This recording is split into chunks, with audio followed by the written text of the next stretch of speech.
عشرہ ذوالحجہ کے پہلے 10 دن یہ خاص اعتبار سے رمضان سے بھی آگے بڑھ جاتے ہیں۔ افضل ایام دنیا، یہ جو 10 دن ہے نا عشرہ ذوالحجہ کا، یہ دنیا کے گولڈن ڈیز ہیں، افضل ترین دن ہیں۔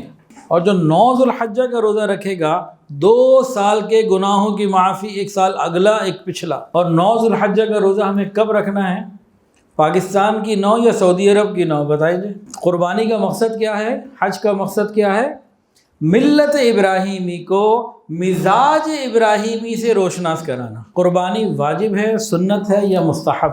ہر سال بقرعید کے اوپر ایک اندازے کے مطابق 400 ارب روپے سے زیادہ کے جانور قربان کیے جاتے ہیں۔ کچھ کام ایسے ہیں جو جانور خریدنے والوں کو منڈی جانے سے پہلے کرنے چاہیے اور کچھ وہاں جا کے کرنے چاہیے۔ یہ جو ہمارے یہاں ٹرینڈ بن گیا نا مہنگے جانوروں کا، اور پھر یہ ولاگرز کے وہاں جا جا کے ویڈیو بنانے کا اور جہاں کے ان سے انٹرویوز لینے کا، یہ سب ریاکاری کو پروموٹ کر رہا ہے، یہ ہمارے معاشرے کو تباہ کر رہا ہے۔ ذوالحجہ کا مہینہ شروع ہو چکا ہے اور یہ اسلامی سال کا آخری مہینہ ہے۔ ایک مرتبہ پھر یہ ہماری زندگی میں آیا ہے۔ جب بھی ذوالحجہ کا مہینہ ہماری زندگی میں آئے تو 2 باتوں پہ غور کرنے کی ضرورت ہے۔ پہلی بات تو یہ کہ اس سال ہم نے کتنے گناہ کیے ہیں، ان سے توبہ کرنے کی ضرورت ہے، اور ساتھ ہی آئندہ نہ کرنے کا عزم۔ اور دوسری بات، اس سال جو ہم نے اعمال صالحہ کی ہیں ان کو اللہ کے ہاں قبول کروانے کی فکر، یا اللہ ان کو قبول بھی کر لیجئے۔ اعمال کا کرنا ایک کام ہوتا ہے، نماز کا پڑھنا یہ ایک کام، لیکن اس کے بعد اس کی قبولیت کی دعا زندگی بھر مانگتے رہنا یہ دوسرا کام۔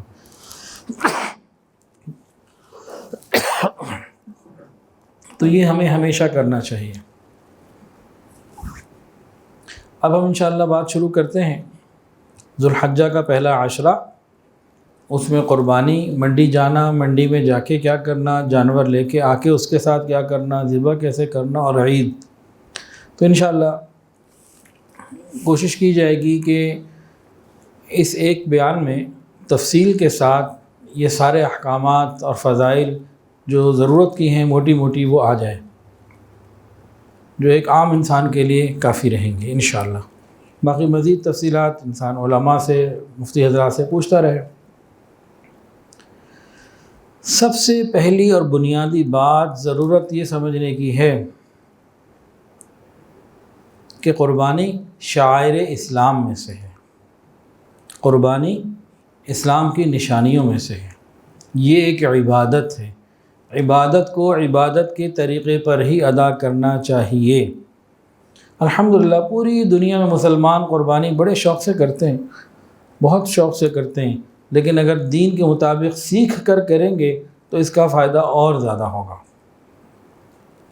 اگر ہم نے دین کو سیکھنا اور سمجھ کر کرنا چھوڑ دیا تو پھر یہ ایک رسم اور رواج بن کے رہ جائے گی، نعوذ باللہ۔ ہاں، اگر ہم اس کو دین سمجھ کر، عبادت سمجھ کر سیکھتے رہیں گے، مسائل معلوم کرتے رہیں گے، سنت کے مطابق کرنے کا شوق رکھیں گے، تو یہ شاعر اسلام ہی کی یہ شاعر اسلام ہی کی تعظیم ہوگی اور ہمارے لیے یہ خیر کا ذریعہ ہوگا۔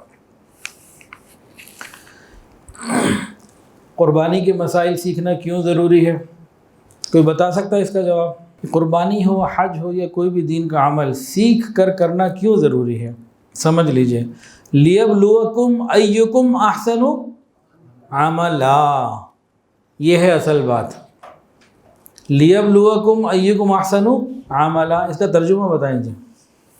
اللہ تاکہ تمہیں آزمائے کہ تم اچھے عمل کر رہے ہو، اکثر عملہ نہیں ہے، احسن عملہ، اچھے طریقے سے، بہترین طریقے سے کر سکو۔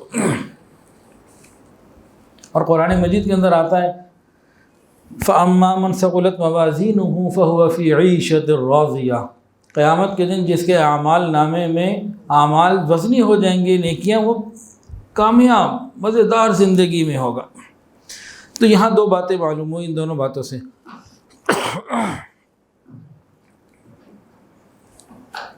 پہلی بات تو یہ معلوم ہوئی کہ اللہ تعالیٰ کے یہاں تعداد کی بات نہیں، کوانٹٹی کی بات نہیں، کوالٹی کی بات ہے۔ کوالٹی چیک کریں گے، احسن ایک تو یہ بات۔ دوسری بات، کہ اعمال قیامت کے دن تولے جائیں گے، یعنی ہماری قربانی، ہمارا حج، ہمارا ذکر، ہمارا اور بھی ہر عمل، نماز، سب کچھ تولا جائے گا۔ جب یہ بات معلوم ہوگی تولا جائے گا، تو اب ہر آدمی کی، مسلمان کی فطری خواہش یہ ہوگی کہ میرا عمل وزن میں بھاری بھی ہو، تاکہ اعمال نامہ نیچے جائے نیکیوں کا، میں جاؤں اوپر جنت میں۔ تو اب سوال یہ پیدا ہوتا ہے کہ اعمال نامے میں اعمال وزنی کیسے ہوں گے؟ اعمال نامے میں اعمال میں وزن کیسے آئے گا؟ قربانی آپ نے بھی کی، آپ نے بھی کی، میں نے بھی کی، ایک کی وزنی تھی ایک کی نہیں تھی، جانور تو سب کا ایک جیسا تھا۔ ایک تو اخلاص کی ضرورت ہے، دوسرا سیکھ کر سمجھ کر سنت کے مطابق کرنے کی ضرورت ہے۔ جو عمل سنت کے مطابق ہوگا وہ وزنی ہوگا، اور جو سنت کس سے جتنا دور ہوگا اتنا بے وزن ہوگا۔ اعمال میں وزن آتا ہے اتباع سنت سے، سنت کے مطابق قربانی کرنے سے، یا عشرہ ذو الحجہ سنت کے مطابق گزارنے سے اعمال میں وزنی ہوں گے، اعمال نامے میں، قیامت کے دن ترازو میں۔ اور جو بے سیکھے ہوں گے ان کا کوئی وزن نہیں ہوگا۔ تو جب ہم یہ چاہتے ہیں کہ ہمارے عمل وزنی ہوں تو ہمیں سنت کے مطابق کرنے ہوں گے۔ اب سنت کے مطابق کیسے کریں؟ وہ سیکھنا پڑے گا، اس کے لیے دین کا علم سیکھنا پڑے گا، پھر بات بنے گی۔ اچھا جی، ہم قربانی کے مسائل اگر سیکھتے ہیں اور عید کے مسائل، تو کیا فائدہ ہوگا؟ سنیے حدیث، دل کی محبت کے ساتھ سنیے گا۔ فرمایا جو شخص علم حاصل کرنے کے لیے صبح کو چلتا ہے، فرشتے اس کے سر پہ سایہ کرتے ہیں، اس کے روزگار میں اللہ برکت دیتے ہیں، اس کے رزق میں کمی نہیں ہوتی، اور اس کا رزق اس کے لیے مبارک ہو جاتا ہے۔ اتنے فائدے ہیں۔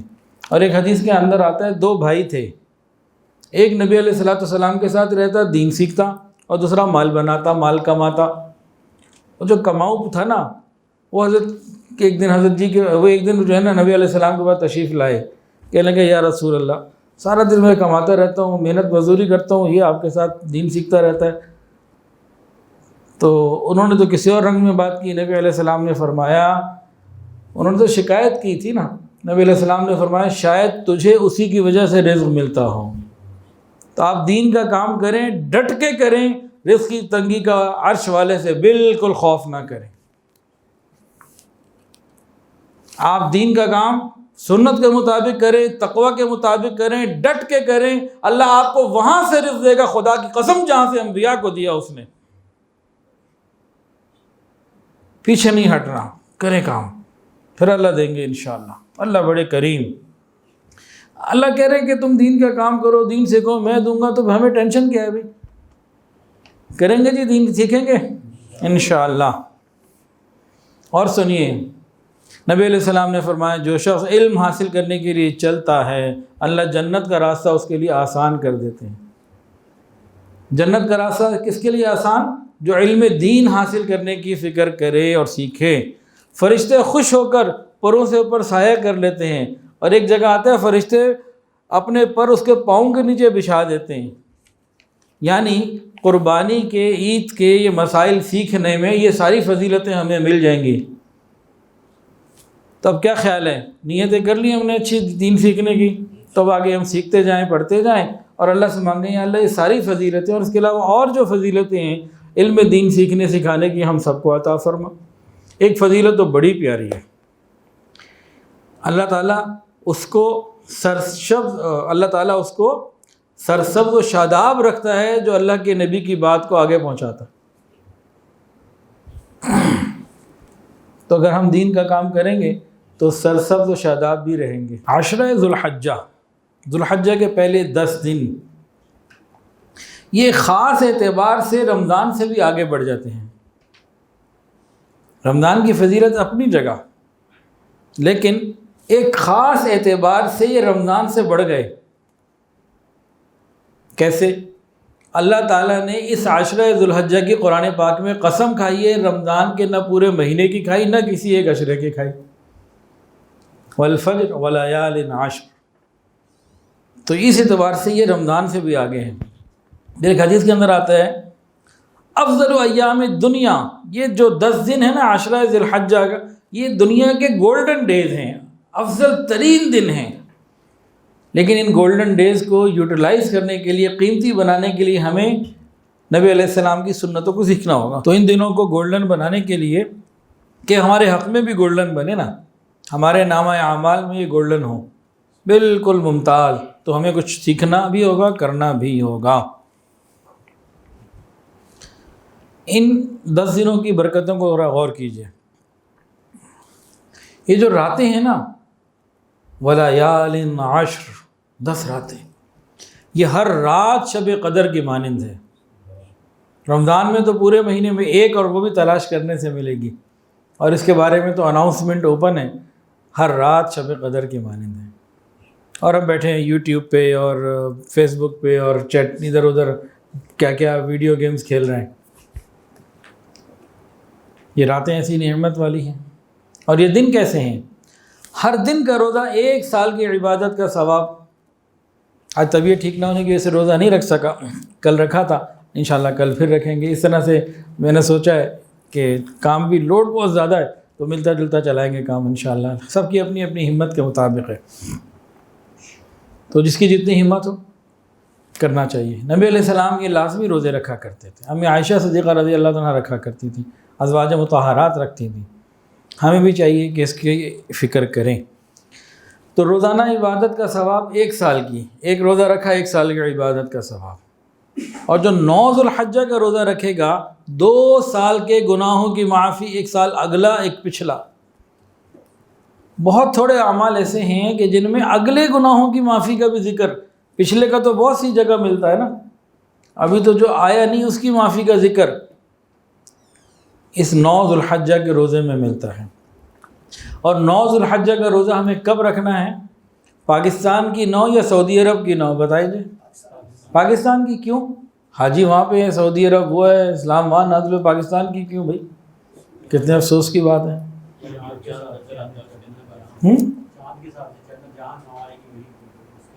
جہاں 9 آئے گی وہیں چلیں گے؟ اچھا ٹھیک ہے، تو سعودی عرب کے حساب سے کیوں نہیں بھائی؟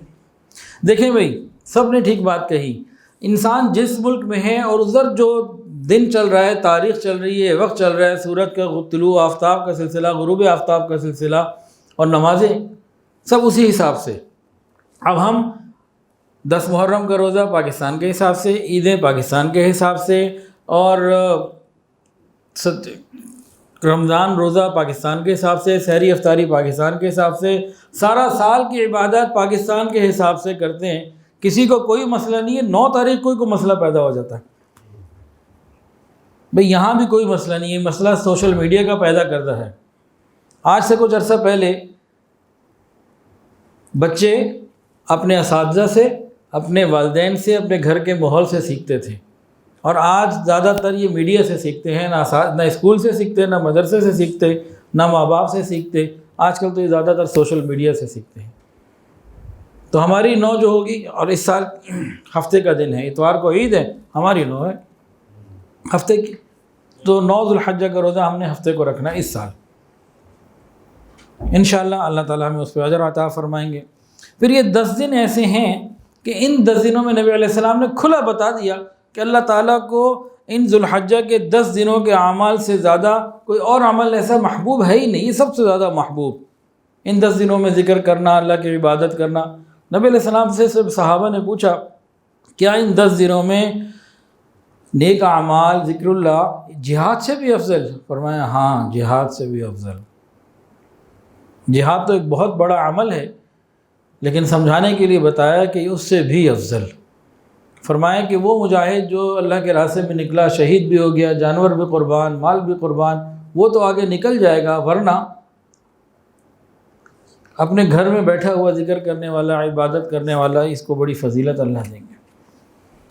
نبی علیہ السلام نے فرمایا اللہ تعالیٰ کے نزدیک 10 ذو الحجہ سے زیادہ عظمت والے دن کوئی نہیں، نہ ان دنوں کے عمل سے کسی اور دن کا زیادہ عمل محبوب ہے، لہذا تم ان دنوں میں سبحان اللہ، الحمدللہ، اللہ اکبر، لا الہ الا اللہ کثرت سے پڑھتے رہا کرو۔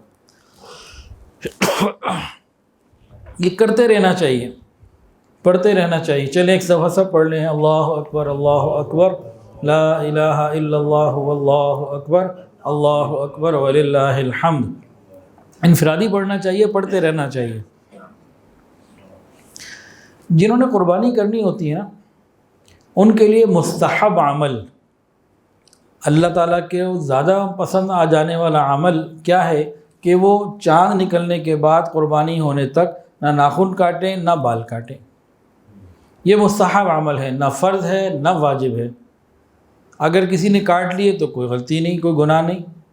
ہاں اگر نہ کاٹے تو زیادہ ثواب ہے، اور یہ وہ عمل ہے جو اللہ کو محبوب ہے، تو اس لیے کوشش کرنی چاہیے کہ نہ کاٹیں. یہاں بہت سے لوگ سوال پوچھتے ہیں کہ جی ہم تو صاحب نصاب نہیں، قربانی نہیں کر سکتے، تو ہم کیا کریں؟ بھائی آپ بھی کر لیں، کوئی حرج نہیں. جس نے قربانی کرنی ہے اس کے لیے زیادہ بہتر ہے. جس نے قربانی نہیں کرنی اس وجہ سے نہیں کرنی کہ اس کے پاس وسائل نہیں ہیں، اور وہ بھی اگر یہ عمل کر لیتا ہے تو بہت خیر کی بات ہے.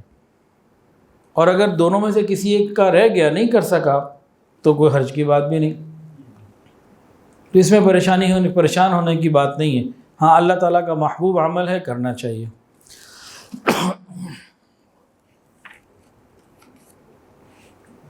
عید کی جو رات ہوتی ہے نا، عید الفطر کی رات ہو یا عید الاضحیٰ کی رات، جو ہمارے ہاں چاند راتیں کہہ کے ہم مشہور ہیں، ہمارے یہاں معروف ہیں چاند رات. حدیث سن لیجئے. نبی علیہ السلام نے فرمایا، جس نے دونوں عیدوں میں راتوں کو ثواب کا یقین رکھتے ہوئے عبادت کی راتوں کو زندہ رکھا، تو اس کا دل اس دن زندہ ہوگا جس دن لوگوں کے دل مردہ ہوں گے، یعنی قیامت کا دن.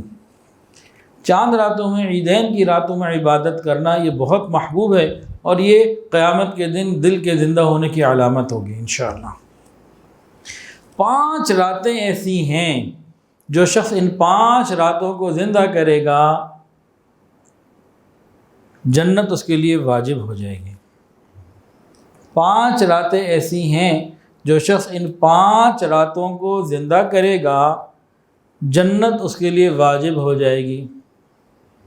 3 راتیں مسلسل ہیں، ایک کے ساتھ دوسری جڑی ہوئی، اور 2 الگ الگ ہیں. جو الگ الگ ہیں میں بتاتا ہوں، جو مسلسل ہیں آپ بتا دیں. 15 شعبان ایک رات، عید الفطر کی رات، چھوٹی عید ہوتی نا عید الفطر، رمضان کے بعد یکم شوال کی رات، یہ 2 راتیں ہو گئیں. یہ دونوں الگ الگ ہیں. 5 راتیں جو انسان عبادات کرے گا، ان راتوں میں گناہوں سے بچے اور عبادات کرے تو جنت اس کے لیے واجب. ایک 15 شعبان کی رات اور ایک عید الفطر کی رات. 3 کون سی ہیں؟ جڑی ہوئی ہیں، اور انہی تینوں میں اسی عشرے میں آنی ہیں. 10 11 12. آپ کیا کہہ رہے تھے جی؟ 8 9 10. اور کوئی جی بتائے، کوئی 1 2 3 والا بھی آئے، 5 6 7 والا. اچھا بھی 8 9 10. 5 راتیں کون سی ہو گئیں؟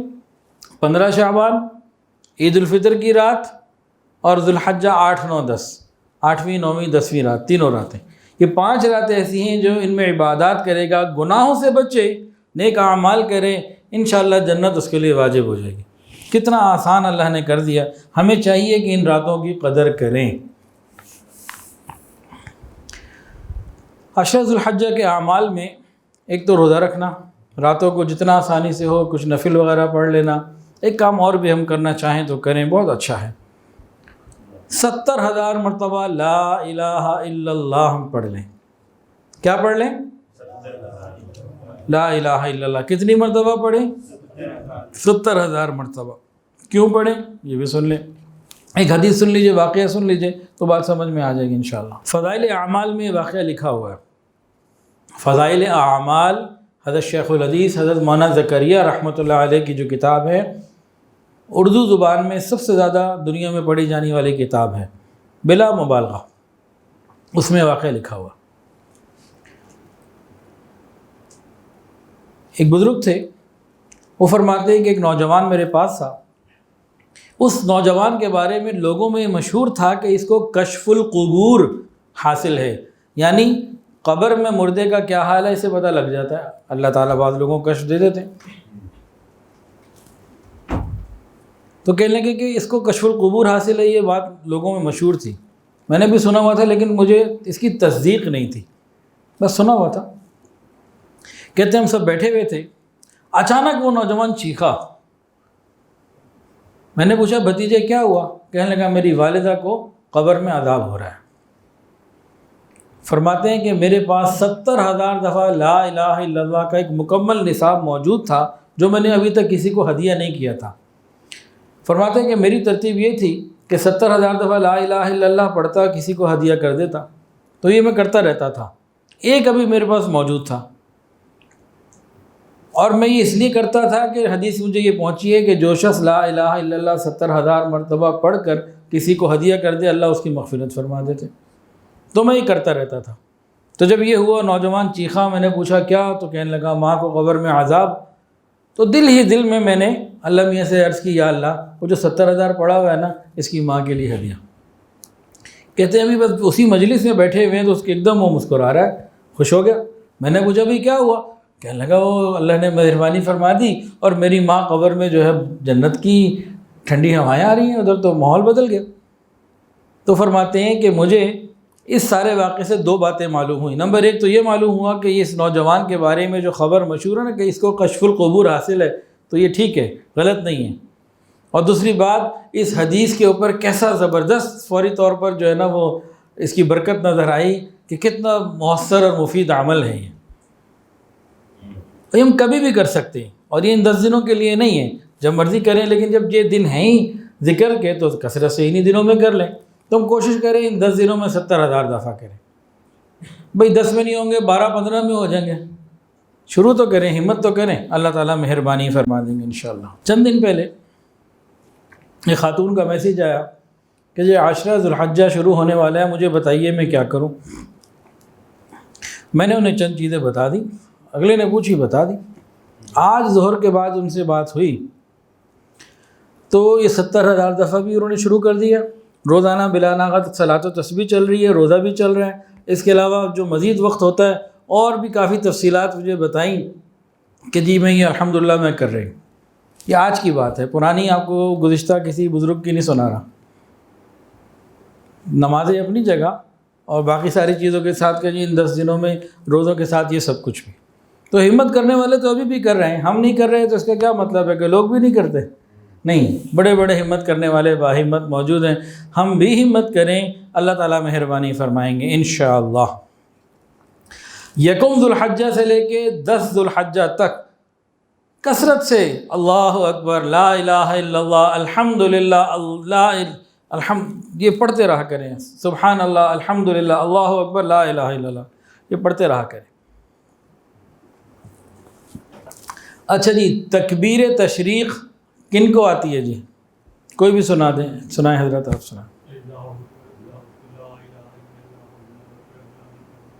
ہاں جی، تکبیر تشریق کیا ہے؟ اللہ اکبر، لا الہ الا اللہ، اللہ اکبر وللہ الحمد۔ ایک تو اس پورے عشرے میں پڑھتے رہنے چاہیے، یہ مستحب ہے، اس پر ہم لوگ بالکل عمل نہیں کرتے، ہمیں بڑی شرم آتی ہے، اللہ کا نام لینے میں بڑی شرم آتی ہے۔ یہ پورا عشرہ میں کرتے رہنا مستحب ہے، لازم کرتے رہنا چاہیے، اپنے اوپر لازم کریں اس کو۔ صحابہ کرام بازاروں میں نکل جاتے تھے اس نیت سے کہ لوگ بھی کریں، خود بھی پڑھتے تھے، لوگ بھی ان کے ساتھ پڑھتے تھے۔ تو ان 10 دنوں میں ایام تشریق کی بات الگ ہے، یہ تکبیرات تشریق ان 10 دنوں میں پڑھتے رہنا مستحب ہے اور اس پر ہمارا عمل نہیں ہے، یہ کوشش کر کے کرتے رہنا چاہیے۔ تاہم یہ تکبیرات تشریق جو ہیں یہ واجب بھی ہیں مخصوص دنوں میں۔ الفاظ آپ نے سن لی، واجب کب ہیں؟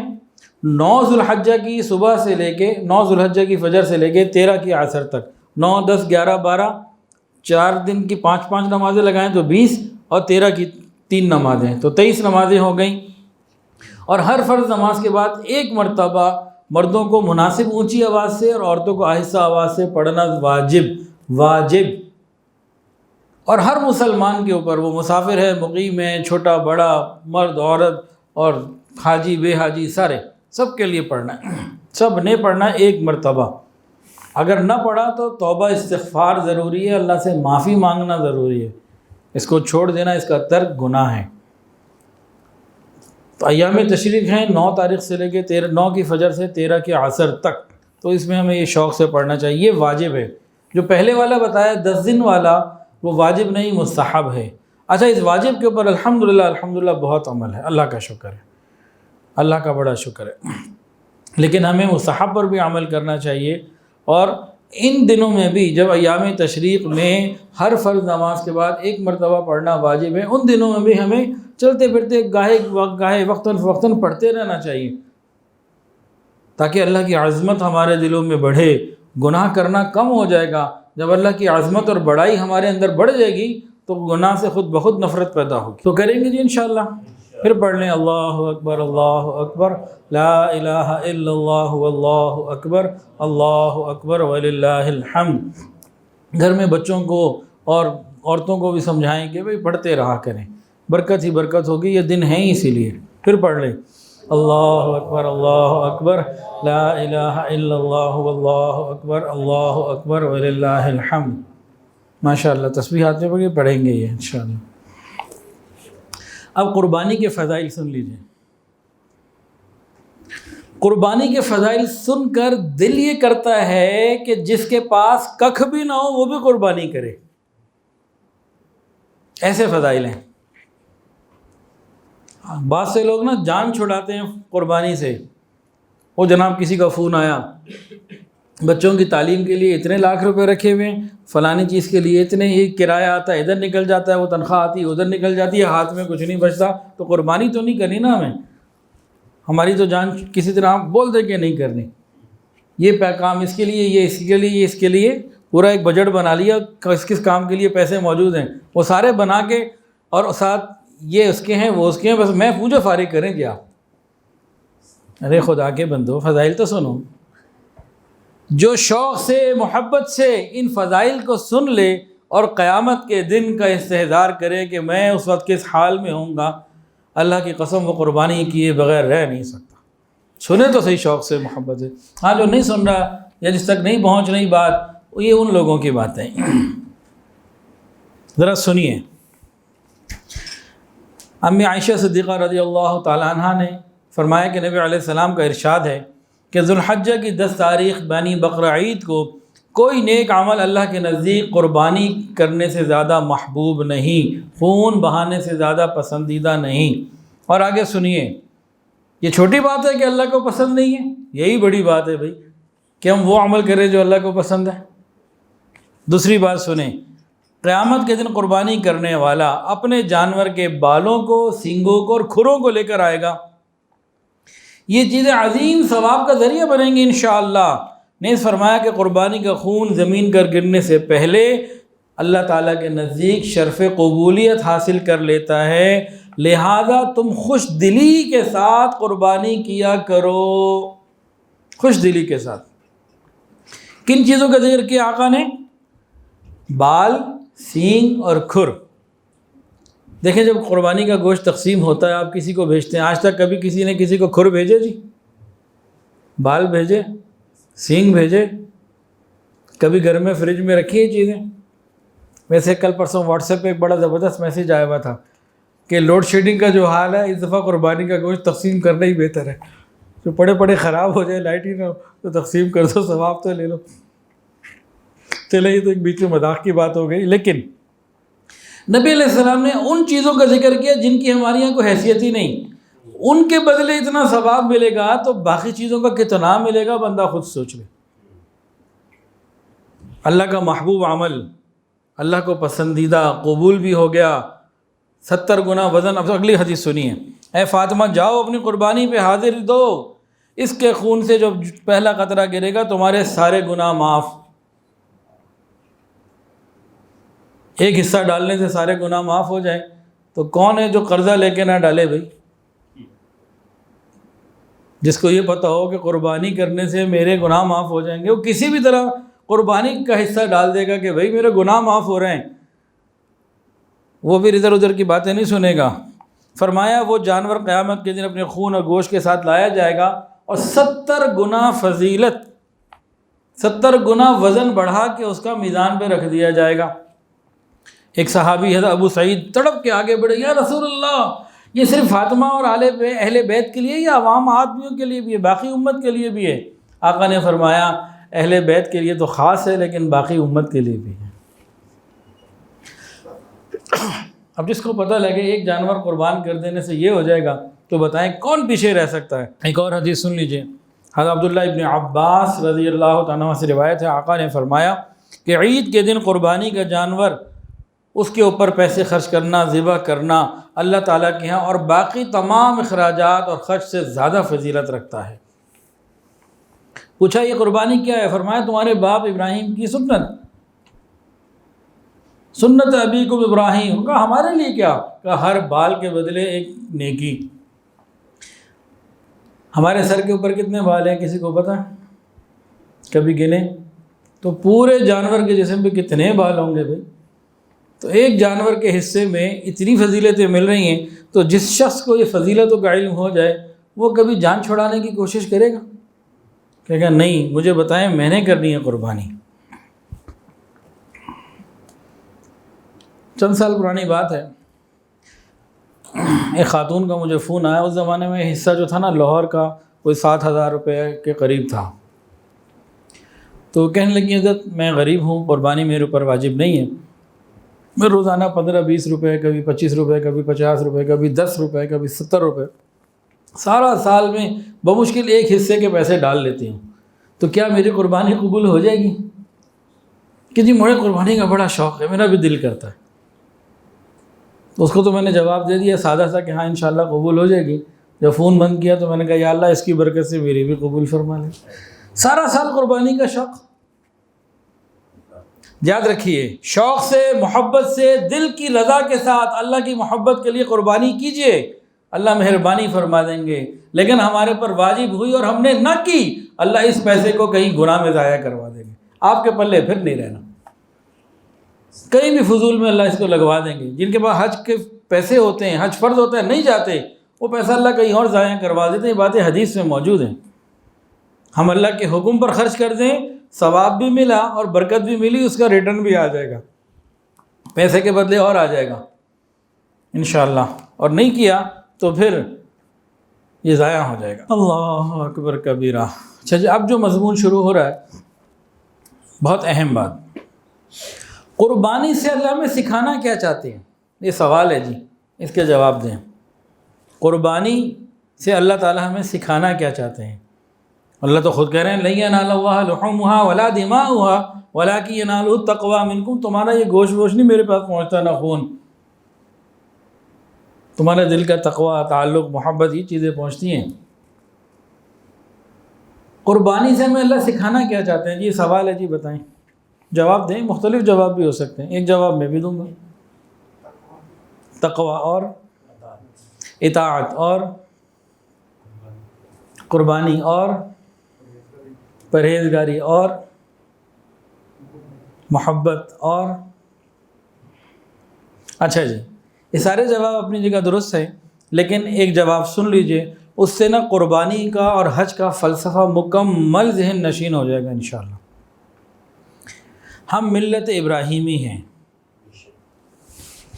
قربانی کا مقصد کیا ہے؟ حج کا مقصد کیا ہے؟ ملت ابراہیمی کو مزاج ابراہیمی سے روشناس کرانا، ملت ابراہیمی کو مزاج ابراہیمی سے روشناس کروانا۔ آج کل کے نوجوانوں کو روشناس ہی سمجھ نہیں آئے گا، یہ کہیں کہ پتہ نہیں کیا لکھ دیا انہوں نے، کیا کہہ دیا، ایسا ہی ہے نا بھی۔ ملت ابراہیمی کو مزاج ابراہیمی کے بارے میں بتانا، سمجھانا کہ وہ کیا ہے مزاج ابراہیمی۔ مزاج ابراہیمی کیا ہے؟ اللہ رب العزت نے جب کہا بیٹا قربان کر دو تو بیٹا قربان کر دیا، آگ میں جلنے کی باری آئی تو آگ میں جلنے کے لیے تیار ہو گئے۔ فرمایا اللہ نے کہ اپنی بیوی کو، بچے کو چھوڑ دو ویرانے میں، آ جاؤ واپس چھوڑ کے، تو اس کے لیے تیار ہو گئے۔ مزاج ابراہیمی کیا ہے؟ اللہ کے ہر حکم کے سامنے سر جھکا دینا، یہ مزاج ابراہیمی ہے۔ اب کوئی شخص جانور کی قربانی تو بڑے شوق سے کرے اور نفسانی خواہشات کو قربان نہ کرے، تو اس نے قربانی کے واجب سے تو جان چھوڑا لی، لیکن حقیقت سے محروم رہا، جو اس کی روح تھی نا اس سے محروم رہا۔ ظاہر تک ہی رہا یہ. تو قربانی صرف جانور کی نہیں، ہمارا یہ مزاج بنے. اللہ اگر آپ نے ہم سے بھی کہا ہوتا بیٹے کو ذبح کرو تو اللہ ہم اس کے لیے تیار تھے. اور جب میں خود بیٹا ہوں اور جیسے بچے ہوتے ہیں تو میرے لیے ہوتا کہ باپ مجھے قربان کرے تو میں باپ کے حکم پہ، اللہ کے حکم پہ باپ کے نیچے چھری سے بھی تیار ہو جاتا. یہ جذبہ پیدا کرنا اللہ، ہم آپ کے ہر حکم کے سامنے سر جھکاتے ہیں، یہ جذبہ پیدا کر رہے ہیں. مزاج ابراہیمی یہی ہے. تو قربانی کا اور حج کا مقصد ایک جملے میں سمجھنا ہو تو ملت ابراہیمی کو مزاج ابراہیمی سمجھانا. اور مزاج ابراہیمی کیا ہے؟ جو رب کا حکم آگے سر جھکا ہے، کوئی لاجک نہیں پیش کرنی، کوئی چوں چرا نہیں کرنی، بس ماننا ہے. یہ مزاج ابراہیم. اچھا جی، قربانی واجب ہے، سنت ہے یا مستحب؟ قربانی واجب ہے. قربانی واجب ہے. سنت ابراہیمی ضرور ہے، لیکن یہ جن کے پاس جو نصاب ہو جاتا ہے ان کے لیے واجب ہے. اور ایک گھر میں اگر 10 لوگ رہتے ہیں، ان میں 5 یا 7 ایسے ہیں جو صاحب نصاب ہیں، قربانی والے نصاب کے مالک ہیں، تو جتنے بندے ہیں اتنی قربانیاں واجب ہیں. ایک گھر ایسا ہے 10 آدمی رہتے ہیں، صرف ایک ہے صاحب استطاعت تو ایک کرے گا، وہ ٹھیک ہے. لیکن ایک گھر ایسا ہے اس میں 10 آدمی صاحب استطاعت ہے تو پھر 10 قربانیاں اس گھر کی ہوں گی. یہاں بھی آج کل کے میڈیا نے نا بڑی پریشانی پھیلائی ہوئی ہے. قربانی واجب ہے. آپ کہیں گے اس کی دلیل کیا ہے؟ سنیے اور دل کے کانوں سے سنیے. فرمایا جو مالی وسعت کے باوجود قربانی نہ کرے ایسا شخص ہماری عیدگاہ میں نہ آئے. رحمت للعالمین فرما رہے ہیں کہ وہ میرے پیچھے عیدگاہ نماز پڑھنے نہ آئے، گویا میں اس کی شکل بھی نہیں دیکھنا چاہتا. اتنی سخت ڈانٹ یہ واجب کے اوپر آتی ہے. اور نبی علیہ السلام 10 سال مدینہ میں رہے، کبھی ناغہ نہیں کی، ہمیشہ قربانی کی. جبکہ مالی تنگی کا عالم یہ تھا کہ 2 مہینے چولہا نہیں جلتا تھا. کئی دفعہ ایسا ہوا، کئی دن کھانے کے فاقے ہوتے تھے. کبھی 2 وقت پیٹ بھر کے کھانا نہیں کھایا، پیٹ پہ پتھر بھی باندھنے پڑے، لیکن قربانی کا ناغہ آپ نے کبھی نہیں کیا. یہ اہم چیز ہے، اس کی فکر کرنے کی ضرورت ہے. اگلا سوال، کیا قربانی کرنے سے معاشی نقصان ہوتا ہے؟ یہ پیٹ کا درد نا عید کے دنوں میں ان لوگوں کو شروع ہوتا ہے جو آج کل لبرلز اور بڑے موڈ اسکاٹ اور سیکولر ذہن والے لوگ کہلاتے ہیں، آزاد خیال لوگ کہلاتے ہیں. کبھی آپ نے سنا کہ انہوں نے یہ کہا ہو اسمارٹ فون خریدنے کے بجائے یہ پیسہ کسی غریب کو دے دو؟ کبھی آپ نے سنا کہ mehndi, mayun, ubtan, Valentine day, birthday اور کرسمس ڈے اور فلانا ڈے، اس کو منانے کے بجائے یہ پیسے کسی غریب کو دے دو؟ شادیوں پہ لاکھوں روپے کا فوٹو سیشن اور بے شمار چیزوں پہ پیسہ ضائع ہوتا ہے، اس کو ضائع کرنے کے بجائے کسی غریب کو دے دو. کبھی ایسا سنا؟ ایسا کبھی نہیں سنیں گے آپ. یہ پیٹ میں درد، غریب کا درد صرف اسی وقت کھڑا ہوتا ہے جب سامنے سے کوئی اسلام کی بات آتی ہے. تو معلوم یہ ہوا کہ درد انہیں اسلام سے ہے، محبت غریب سے نہیں ہے. لیکن اس پروپیگنڈے میں بہت سے مسلمان بھی شریک ہو جاتے ہیں، تو بھی سمجھتے ہیں کہ وہ قربانی کا بکرا دینے سے بہتر ہے کسی غریب کے گھر میں دے دو. اسلام سارا سال غریبوں کا خیال رکھتے ہوئے اس حکم کو دے رہا ہے، اور اس سے معاشی فوائد کتنے حاصل ہوتے ہیں اس کے بارے میں ایک تھوڑی سی بات سمجھ لیجئے. ہر سال بقرعید کے اوپر ایک اندازے کے مطابق 400 ارب روپے سے زیادہ کے جانور قربان کیے جاتے ہیں. گویا 400 ارب، 4 کھرب روپے سے زیادہ کا مویشی کا کاروبار ہوتا ہے. تقریباً 23 ارب روپے قصائیوں کی لیبر بن جاتی ہے، مزدوری. اور اسی طرح 3 ارب روپے سے زیادہ کا چارہ فروخت ہوتا ہے. اور اسی طرح گاڑیوں میں جانور لانا لے جانا اور جانوروں کی خدمت کے لیے جو لوگ رکھے جاتے ہیں، اربوں روپے ان دنوں میں ان کو مل جاتے ہیں. غریبوں کو مزدوری ملتی ہے، کسانوں کا چارہ فروخت ہوتا ہے، اور دیہاتیوں کا جانور اچھی قیمت پر فروخت ہو جاتا ہے، اور بعد میں غریبوں کو کھانے کے لیے مہنگا گوشت فری میں مل جاتا ہے. یہ سب رب کا نظام. کھالیں اربوں روپے کی سیل ہوتی ہیں، چمڑا فیکٹری میں کاروبار تیزی پر آ جاتا ہے، اور یہ پیسہ جس نے کمایا، یہ جو کھربوں روپے کی ٹرانزیکشن ہوئی اور جس نے جہاں جہاں مال کمایا، اب اس کے بعد پیسہ تو آ گیا، اب وہ جب اپنی اپنی ضرورت پہ خرچ کر رہا ہوگا تو معیشت کا پہیہ تیز ہو جائے گا، کاروباری سرگرمیوں میں کھربوں روپے کا فائدہ اور ایک گھماؤ پیدا ہوگا، ٹرانزیکشن میں سرکولیشن آف ویلتھ یہ بہترین بن جاتی ہے۔ اور یہ قربانی صرف عید کے دن غریبوں کو گوشت نہیں کھلاتی، اگلے پورے سال غریب کی مدد کر رہی ہوتی ہے۔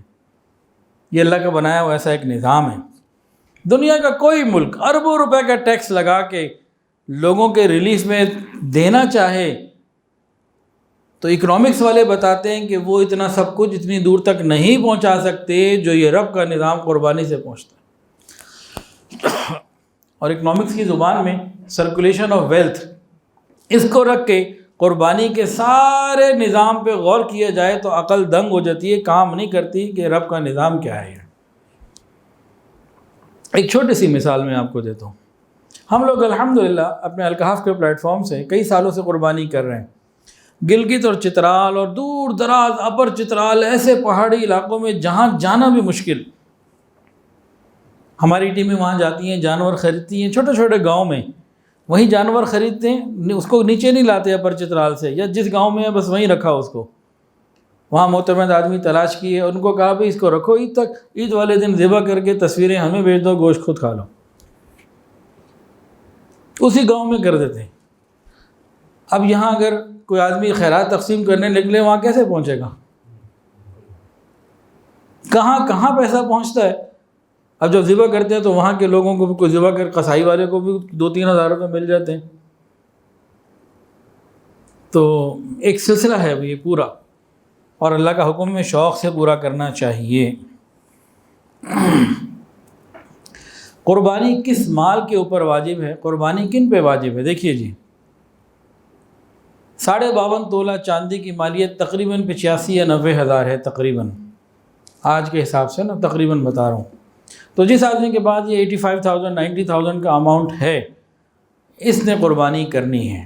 وہ کس صورت میں ہو؟ کیش ہو، مال تجارت ہو، سونا ہو یا چاندی ہو، یا گھر کا ضرورت سے زائد وہ سامان جو 1 سال 2 سال استعمال ہی نہیں ہوتا۔ ان ساری چیزوں کا ملا کے ٹوٹل اگر 52.5 تولہ چاندی سے اوپر پہنچ گیا تو اس کے اوپر قربانی واجب ہے، اور بہت بڑی تعداد ہے جن پہ قربانی واجب ہے۔ اکثر شعور ہونے کی وجہ سے نہیں کر پاتے، بہت سے ایسے رہ جاتے ہیں، محروم رہ جاتے ہیں۔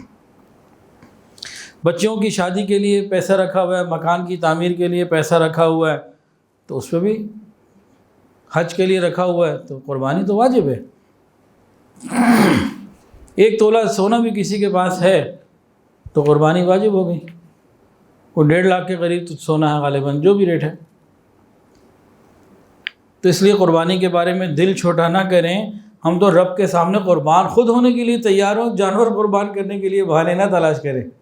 حصہ ڈال لیں، بھئی لاہور میں ہمارے ہاں 21,500 کا حصہ ہے، تو کہیں سستا بھی ہوگا، 19,000 کا بھی شاید کہیں ہوگا، تو لاہور میں نہیں ڈالنا تو گلگت چترال میں 9,700 والا ڈال لیں۔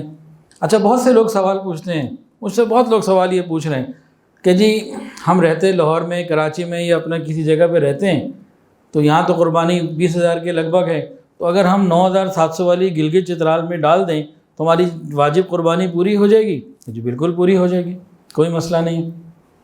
وہ سمجھتے ہیں کہ شاید کہاں پیسے سستے ہیں تو اس لیے قربانی بھی ادھوری ہوگی۔ نہیں، قربانی پوری ہوگی۔ اصل میں وہاں کے جو جانور ہیں نا، وہ ایسے ہی ساشے پیک ہیں، چھوٹے چھوٹے سے ہیں، 50-60 کلو ان بیچاروں کا وزن ہوتا ہے۔ پہاڑی جانور ہوتے ہیں، 2 سال کے پورے ہوتے ہیں، جو شرعی اس کے تقاضے ہیں وہ پورے ہوتے ہیں، لیکن جانور ذرا چھوٹا ہوتا ہے۔ یہاں اس طرح کا جانور ملتا ہی نہیں ہے۔ ایک دفعہ ہم نے سوچا وہاں سے یہاں لے آئیں، وہاں بڑا سستا، میں نے کہا بھائی اتنے چھوٹے چھوٹے ادھر آئیں گے تو یہاں کے ماحول میں وہ جچیں گے نہیں، اور شہری لوگ ہیں تو یہاں پہ پیسے زیادہ ہوتے ہیں۔ وہاں اور یہاں کے بڑا فرق ہے غربت کا۔ وہاں ایک جگہ ہم گئے ہمارے برانچ کے لیے، تو ایک صاحب نا جناب واسکٹ پہنی ہوئی اور اس کے اوپر جناب لال رنگ کا رومال لگایا ہوا، اور بڑے ایکشن تھے ان کے، اور ساتھ ان کے گاؤں کے لوگ بڑے عزت سے چل رہے تھے، تو دیکھنے میں کوئی ایسے نظر بھی نہیں آیا کہ جیسے کوئی وڈیرا کوئی چودھری ہوتی ہے نا، ایک ہماری بھی ایک نظر ہو گئی دیکھ دیکھ کے لوگوں کو، تو دیکھنے میں بھی ایسی کوئی مجھے بات نظر نہ آئے کہ یار یہ، لیکن جو پروٹوکول تھا وہ کچھ اور تھا۔ تو بہرحال میں حیران تھا کہ چلو دیکھتے ہیں کون ہے، تو بتایا کہ یہ شخص وہ ہے جس کی 22,000 روپے تنخواہ ہے، اور وہ اس گاؤں کا چودھری بنا ہوا ہے، اور یہاں لاہور میں کسی کی 50,000 روپے تنخواہ ہو تو وہ کسی کھاتے میں نہیں ہے۔ تو وہاں کے لیے جب وہاں قربانی ہم کر رہے ہوتے ہیں تو بلا مبالغہ ایسے کئی لوگ ہوتے ہیں کہ قربانی کے موقع پر ہی ان کو گوشت ملتا ہے، سال میں ایک ہی دفعہ گوشت کھاتے ہیں وہ بیچارے۔ تو قربانی الحمدللہ پوری ہوتی ہے، اس میں یہ پریشانی کی بات نہیں۔ اچھا جی، جانور خریدنے منڈی کون کون جاتا ہے؟ ہاتھ کھڑے کریں، ماشاءاللہ۔ منڈی جانے سے پہلے کچھ طور طریقے معلوم ہیں یا بتا دوں یا رہنے دوں؟ منڈی جانے سے پہلے بھی کچھ کرنا چاہیے۔ کچھ کام ایسے ہیں جو جانور خریدنے والوں کو منڈی جانے سے پہلے کرنے چاہیے، اور کچھ وہاں جا کے کرنے چاہیے۔ کھول دیں جی اس بات کو کہ رہنے دیں؟ کریں گے پھر انشاءاللہ۔ اچھا جی، نمبر 1، 2 رکعت صلاۃ الحاجت پڑھ کے نکلیں۔ جب جانور خریدنے منڈی کے لیے جائیں 2 رکعت نفل صلاۃ الحاجت، اللہ عافیت کے ساتھ جانا آنا ہو، جو میرے پاس کیش موجود ہے وہ بحفاظت رہے، جانور اچھا مل جائے، میرا وقت کم لگے، اللہ سے دعائیں مانگ کے چلیں۔ وضو 2 رکعت اور دعا میں کتنے منٹ لگ جائیں گے؟ بہت زیادہ 10 منٹ، لیکن یہ آپ کے کئی گھنٹے بچائیں گے، تجربہ کر لیجئے۔ تو پہلا کام تو یہ ہو گیا۔ دوسرا کام، مشورہ، کسی جاننے والے کو ساتھ لے لیجئے یا اس سے اچھا مشورہ کر کے جائیے، آسانی رہتی ہے۔ اکیلے جانے کی نسبت مشورہ ساتھ ہو، ساتھی ساتھ ہو اچھا، تو بہت آسانی رہتی ہے۔ یہ واجب پورا کرنے کے لیے جا رہے ہیں، اللہ کی بارگاہ میں جانور پیش کرنے کے لیے خریدنا ہے انہوں نے، اس کے لیے جا رہے ہیں، ان کی فرض نماز نہ قضا ہو، یہ گھاٹے کا سودا ہے۔ منڈی گئے، نمازی قضا ہو گئی۔ اب ایک اور بات سن لیجئے، علماء نے لکھا ہے، بعض فقہا نے یہ لکھا ہے، کتابوں میں مستند بات بتا رہا ہوں، بعض فقہا یہ کہتے ہیں انسان کے اوپر حج فرض ہے، راستہ ایسا ہے کہ ایک فرض نماز قضا ہونے کا یقین ہو گیا، اس میں جاؤں گا تو ایک نماز اور فرض قضا ہو ہی جائے گی، فرمایا کہ یہ حج کے لیے مت جائے، کہ پورے فرض حج کا ثواب کم اور یہ جناب فرض نماز کا ثواب زیادہ ہے۔ علماء نے یہاں تک لکھا ہے، اور یہ تو قربانی ہے، صرف حج نہیں ہے۔ اب منڈیوں میں جاتے ہیں تو کتنی نمازیں قضا ہوتی ہیں، تو بالکل جائیے، منڈی جانا منع نہیں ہے، جانا چاہیے جانور لینے، لیکن اوقات کا ایسا تعین کریں نماز قضا نہ ہو، یا وہاں نماز پڑھیں، نماز نہیں قضا ہونی چاہیے، اگر نماز قضا کر دی جانور لے آئے، گھاٹے کا سودا ہے۔ چوتھی بات، منڈی جانے والوں کے لیے نیت کی درستگی، نیت ٹھیک کر لیجئے، اللہ کی رضا کے لیے جانور لینا ہے، نبی علیہ السلام کے حکم کو پورا کرنے کے لیے جانور لینا ہے، اپنے گناہوں کی معافی کے لیے لینا ہے، اللہ کی بارگاہ میں پیش کرنے کے لیے لینا ہے۔ اس طرح کی نیتیں ہوں، لوگوں کو دکھانے کی نیت ہرگز نہ ہو، عمل تباہ ہو جائے گا، نیکی برباد، گناہ لازم۔ ریاکاری کی نیت نہ ہو۔ ابھی میں چند دن پہلے کراچی میں تھا، وہاں ایک عجیب بات پتہ چلی، ایک گھر میں گیا تو وہ بتایا کہ انہوں نے، اس گھر والوں نے بتایا کہ چند گھر پیچھے کوئی گھر ہے، اور وہاں 8-9 بڑے بڑے جانور نا، شاید 20-25 لاکھ والے جو ہیں آ گئے ہیں، اور کوئی ولاگرز بھی آ رہے ہیں، اور صبح سے شام تک ویڈیوز بن رہی ہیں، اور بڑے بڑے لوگ آ رہے ہیں، اور جھمگٹھے لگے ہوئے ہیں، اور خوب ایک ماحول بنا ہوا ہے۔ اور رات کو تو خاص طور سے، دن میں نہیں ہوتا یہ، جناب عشاء کے بعد کو 10 بجے شروع ہوتا ہے، پھر یہ 2-3 بجے تک چلتی ہے کہانی۔ پھر انہوں نے ایک اور بات بتائی جو بتانے تھی، انہوں نے کہا یہ کرتے کیا ہے، ہر سال 7-8-9 جانور لا کے کھڑے کر دیتے ہیں، چاند رات کو ایک رہنے دیتے ہیں گھر میں، باقی اٹھا دیتے ہیں، جو ان میں سب سے بوڑھا ہوتا ہے نا، 8 دانت والا ہوتا ہے، وہ بھی خوب ہے، اس کو اگلے 10 کی صبح ذبح کرتے ہیں، ایک کو اکیلے کو، باقی کہیں بھیج دیتے ہیں، اور اگلے سال ان کو پھر واپس لے آتے ہیں، دکھاتے ہیں ایسے کہ 8-10 لے کر آئے قربانی کے لیے، اور ساتھ ساتھ مشہوری ہوتی رہتی ہے، اور چاند رات کو باقی غائب، پڑوسی کو ہی پتہ لگ سکتا ہے نا، یہ دور والے کو کیا پتہ۔ یہ تو تباہی کی نیت ہے نا، نیکی برباد گناہ لازم۔ اللہ ہماری حفاظت فرمائے۔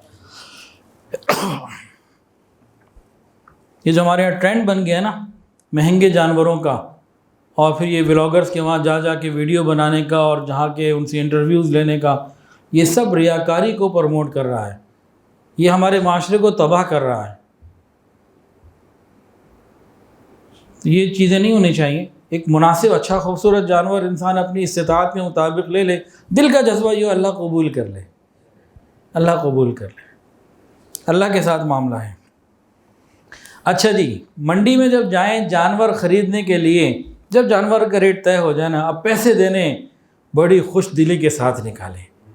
اس وقت کوئی منہ نہیں بنانا، اس وقت دل میں کوئی تنگی پیدا نہیں کرنی، طبیعت میں خوشی، شوق، جوش محبت میں دیں۔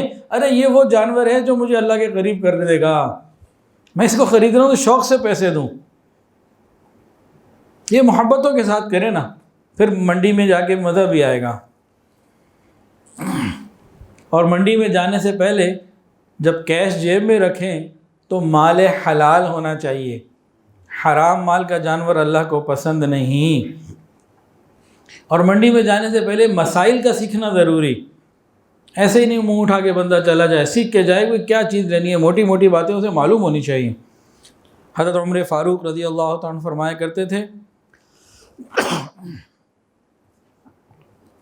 ہمارے بازار میں انہی لوگوں کو خرید و فروخت کی اجازت ہے جنہوں نے دین کی سمجھ حاصل کر لی ہو، یعنی خرید و فروخت کے احکامات معلوم کر لیے ہیں۔ ایک کام اور بھی کریں، یہ بھی بڑا اہم کام ہے۔ منڈی میں جانے کے لیے جب گھر سے نکلیں حفاظت کی دعاؤں کا اہتمام بھی کریں۔ گھر سے نکلیں تو بسم اللہ توکلت علی اللہ لا حول ولا قوت الا باللہ، آیت الکرسی، اس طرح کی آیتیں یا دعائیں بھی ہم پڑھ لیں۔ کل ایک دکان پہ ہال روڈ پہ جانا ہوا، ایک نوجوان بڑا پریشان کہ جو قربانی کا کیا کریں، وہ دانے نکل آ رہے ہیں اور یہ ہو رہا ہے اور وہ ہو رہا ہے، تو میں تو 15 دن ہو گئے پریشان ہوں، کیا کروں، کس سے مشورہ ہو، کدھر جاؤں، کچھ سمجھ میں نہیں آ رہا، اور دن قریب آتے جا رہے ہیں اور ہم تو پہلے لے آتے ہیں، تو بڑا پریشان ہوں میں نے کہا ایک تو میڈیا کو دیکھنا کم کریں نا، اور دوسرا اللہ پہ توکل کریں، دعائیں مانگیں اللہ سے، ایک جا کے منڈی میں ایک اچھا سا جانور جتنے بھی آپ نے لینے، ایک دو جو بھی، مجھے نہیں پتا انہوں نے کیا لینا ہے، آپ لیں اور گھر پہ لے آئیں اور اس کا خیال رکھیں اور اللہ پہ بھروسہ رکھیں، انشاءاللہ اللہ خیر کر دیں گے، کچھ نہیں ہوگا انشاءاللہ، اللہ خیر کرنے والے ہیں۔ کہ جی جانور لے آئے، یہ ہو گیا تو وہ ہو گیا، بھائی کچھ بھی نہیں ہوگا، لیکن کہیں لاکھوں میں ایک واقعہ ہوتا ہے، وہ ہم بڑے شوق سے وائرل کرتے ہیں اور ہزاروں لوگوں کو پریشان کر دیتے ہیں۔ تو اس سے بہت زیادہ بچنے کی ضرورت۔ ہاں دعاؤں کا اہتمام کریں، رب سے مانگیں، اللہ حفاظت کرنے والا ہے۔ پھر میں نے کہا تم ابھی آئے ہو نا اپنی سواری پہ دکان، تو راستے میں ایکسیڈنٹ بھی تو ہو سکتا تھا، کچھ بھی ہو سکتا تھا، وہ جانور کے ساتھ بھی ہو سکتا ہے، کسی کے ساتھ بھی ہو سکتا ہے۔ تم جانور خرید کے لاؤ، اس سے پہلے تمہارا اپنا انتقال ہو جائے، پھر بھئی کچھ بھی ہو سکتا ہے۔ حسبنا اللہ و نعم الوکیل بندہ پڑھے اور ایک اچھا جانور اپنے استطاعت کے مطابق لے آئے، اللہ سے عافیت مانگتا رہے، تو گھبرانے کی ضرورت نہیں ہے، اللہ مہربانی کریں گے انشاءاللہ۔ تو یہ تو وہ کام ہے جو منڈی میں جانے سے پہلے کے تھے۔ اب منڈی میں جا کر کیا کریں یہ بھی بتا دیں کہ رہنے دیں؟ بتا دیں جی۔ کسی بھی بازار میں داخل ہوں یا منڈی میں داخل ہوں، چوتھا کلمہ پڑھ لیں، لا الہ الا اللہ وحدہ لا شریک لہ لہ الملک و لہ الحمد یحیی و یمیت وہو حی لا یموت بیدہ الخیر وہو علی کل شیء قدیر۔ یہ اس طرح کے 2-3 کلمات اس کے ملتے ہیں، چوتھے کلمے کے پڑھ لیں، 10 لاکھ نیکیاں مل گئیں، 10 لاکھ درجات بلند ہو گئے، جنت میں ایک گھر بن گیا۔ ابھی جانور لینے گئے ہیں، جنت کا گھر تو پہلے پکڑے نا، یا اللہ یہ تو مجھے دیجیے نا، 10 لاکھ نیکیاں بھی لیں۔ منڈی میں دیر کتنی لگائیں؟ حدیث سمجھ لیجئے، اللہ تعالیٰ کو سب سے زیادہ بری جگہ منڈیاں بازار ہیں اور سب سے پسندیدہ مسجدیں ہیں۔ اب اس حدیث کو سامنے رکھتے ہوئے ضرورت کے مطابق وقت لگائیں، بلا وجہ وہاں جانا، ایک جانور کھڑا ہے آپ نے نہیں لینا، پتہ ہے آپ کو آپ نے لینا، پھر کھڑے ہوئے، یہ غلط ہے نا، بلا وجہ میلہ لگا لیا۔ اور جناب کئی جگہ تو یہ فیملیز لے جانے کا ٹرینڈ شروع ہو گیا، اور وہاں کھانے پینے چل رہے ہیں، بدماشیاں چل رہی ہیں، باتیں چل رہی ہیں، یہ سب غلط باتیں ہیں، غلط حرکتیں ہیں۔ یہ ہمارا یہ اسلامی شاعر میں سے ہے، عبادت ہے، اس کو عبادت کی روح کو ختم نہ ہونے دیں۔ اور جناب بعض مرتبہ تو کچھ میں نے سنا کہ اداکارائیں اور اس طرح لڑکیاں بھی جا رہی ہیں اور بے حیائی کے ساتھ سارے کام وہاں شروع ہو گئے، تو یہ عبادت کی روح کو تباہ کرنے کی بات ہے، اور شیطان پوری کوشش کر رہا ہے۔ جائیں اپنا کام کر کے بس باہر نکلیں، اللہ اللہ خیر صلاح۔ کسی نے وہ خرید لیا، ہاں بھائی تم نے کتنے خریدا، اب تبصرے شروع ہو گئے۔ وقت ضائع مت کریں، اپنا کام کریں اور باہر آ جائیں، یہ تو وقت کی بات ہو گئی۔ جانور خریدنے گئے، اب وہاں وہ جانور والا ہے اور ایک بندہ خرید رہا ہے، دونوں میں ڈیلنگ چل رہی ہے۔ جانور کچھ آپ کو لگا یار ایسے ہی میں بھی دیکھ رہا تھا، اب اس نے مانگا 1.5 لاکھ، آپ نے کہا 1.25 لاکھ۔ مانگنے والے نے 1.5 لاکھ مانگا، دینے والے نے 1.25 لاکھ کی آفر لگائی۔ آپ دیکھ رہے ہیں، آپ کو بھی سمجھ میں آ رہا ہے یار ایک 35 کا 30 کا میں لے لوں۔ ابھی 2 آدمی ڈیل کر رہے ہیں، ہوئی نہیں فائنل، درمیان میں کودنا چھلانگ لگانا، یہ مسٹر اسمارٹ، یہ گناہ ہے، جائز نہیں، یہ حرام ہے۔ بھائی ان کی ڈیلنگ ہونے دو، جو وہ واپس چلا جائے اس کے بعد آپ بات کرو۔ اگر اس نے لے لیا تو کچھ اور تلاش کر لیں، اگر نہیں لیا پھر آپ اس کے بعد جو کرنا ہو کر لیں۔ کوئی درمیان کے سودے میں کودنا یہ بڑی غلط بات ہے، یہ نہیں کرنا چاہیے، یہ بہت ہوتا ہے۔ لین دین میں ذرا نرمی، محبت، درگزر، اس طرح کے جذبات ہونے چاہیے۔ وہ غریب آدمی بیچارہ بیچنے آیا ہوا ہے، اس سے محبت کر لیں، اللہ خیر کریں گے انشاءاللہ۔ گزشتہ امتوں میں سے ایک شخص کی اسی لیے مغفرت ہو گئی تھی، اور لین دین میں نرم تھا، اس کی نرمی نے جنت داخل کرا دیا، حالانکہ بڑا گناہ گار تھا۔ ہم بھی نرمی لائیں اپنے معاملات میں۔ اگلا معاملہ، منڈی جا کے کیا کرنا ہے سنیے۔ خریدنے کی نیت ہو تو آفر لگائیں، ورنہ خاموش رہیں۔ بعض مرتبہ بلا وجہ ہی آفر لگا رہے ہوتے ہیں، نیت نہیں ہوتی، اگلے کو دھوکہ دینا، تنگ کرنا، پریشان کرنا، اس کی امید بن جاتی ہے کہ گاہک آیا، اس کو کیا پتا گاہک کے روپ میں خالی تنگ کرنے والا آیا ہوا، تو کسی مسلمان کو تکلیف دینا کیسی بات ہے جی؟ بھائی خریدنے کی نیت ہے تو ٹھیک ہے، نہیں تو آگے چلیں، بلا وجہ کی باتیں نہیں کرنی۔ ایک اور کام جس میں خریداری سے بچنا چاہیے، بہت کم لوگ ہوتے ہیں جو اس قسم کی چیزوں سے مکمل بچتے ہیں، جھوٹ سے بچنا ہے۔ اگر جھوٹ بولا برکت بھی ختم، قیامت کے دن اللہ کے سامنے حاضر ہوگا، اللہ خوش نہیں ہوں گے، جہنم بھی ملے گی، اور جھوٹ سے، اس طرح کی حرکتوں سے آبادیاں کھنڈروں میں تبدیل ہو جاتی ہیں۔ یہ سب احادیث کے اندر مضمون ملتے ہیں۔ اب وہاں کیا کرتے ہیں، کتنے کا ہے جی؟ 1.5 لاکھ کا؟ نہیں میرے کول تو 1.25 لاکھ ہے، میرے پاس تو اور ہے ہی نہیں، اور ہے ہی نہیں، پیسے ہی نہیں ہیں، پڑے جیب میں 2 لاکھ۔ یہ جھوٹ ہے۔ کتنے کا بھائی؟ 1.5 لاکھ۔ وہ پیچھے 130 کا دے رہا تھا، اس سے بھی اچھا تھا، اسے چھوڑ کر آیا ہوں، 120 کا دے دو۔ اس قسم کی حرکتیں، اس قسم کے چکر بازیاں، یہ جھوٹ، یہ ہمارے زندگی سے برکتوں کو ختم کر رہے ہیں، ہمیں اللہ سے دور کر رہے ہیں۔ تو منڈی جانے اللہ کے قرب کے لیے کہ دوری کے لیے؟ تو بھائی ایک باوقار طریقے سے معاملہ کرنا ہے ہم نے۔ اچھا جی، زندہ جانور تول کے بیچتے ہیں، جائز ہے کہ ناجائز؟ کہیں پہ اگر زندہ جانور تول کے بک رہے ہو نا تو یہ بالکل جائز ہے، زندہ جانور تول کے لے سکتے ہیں۔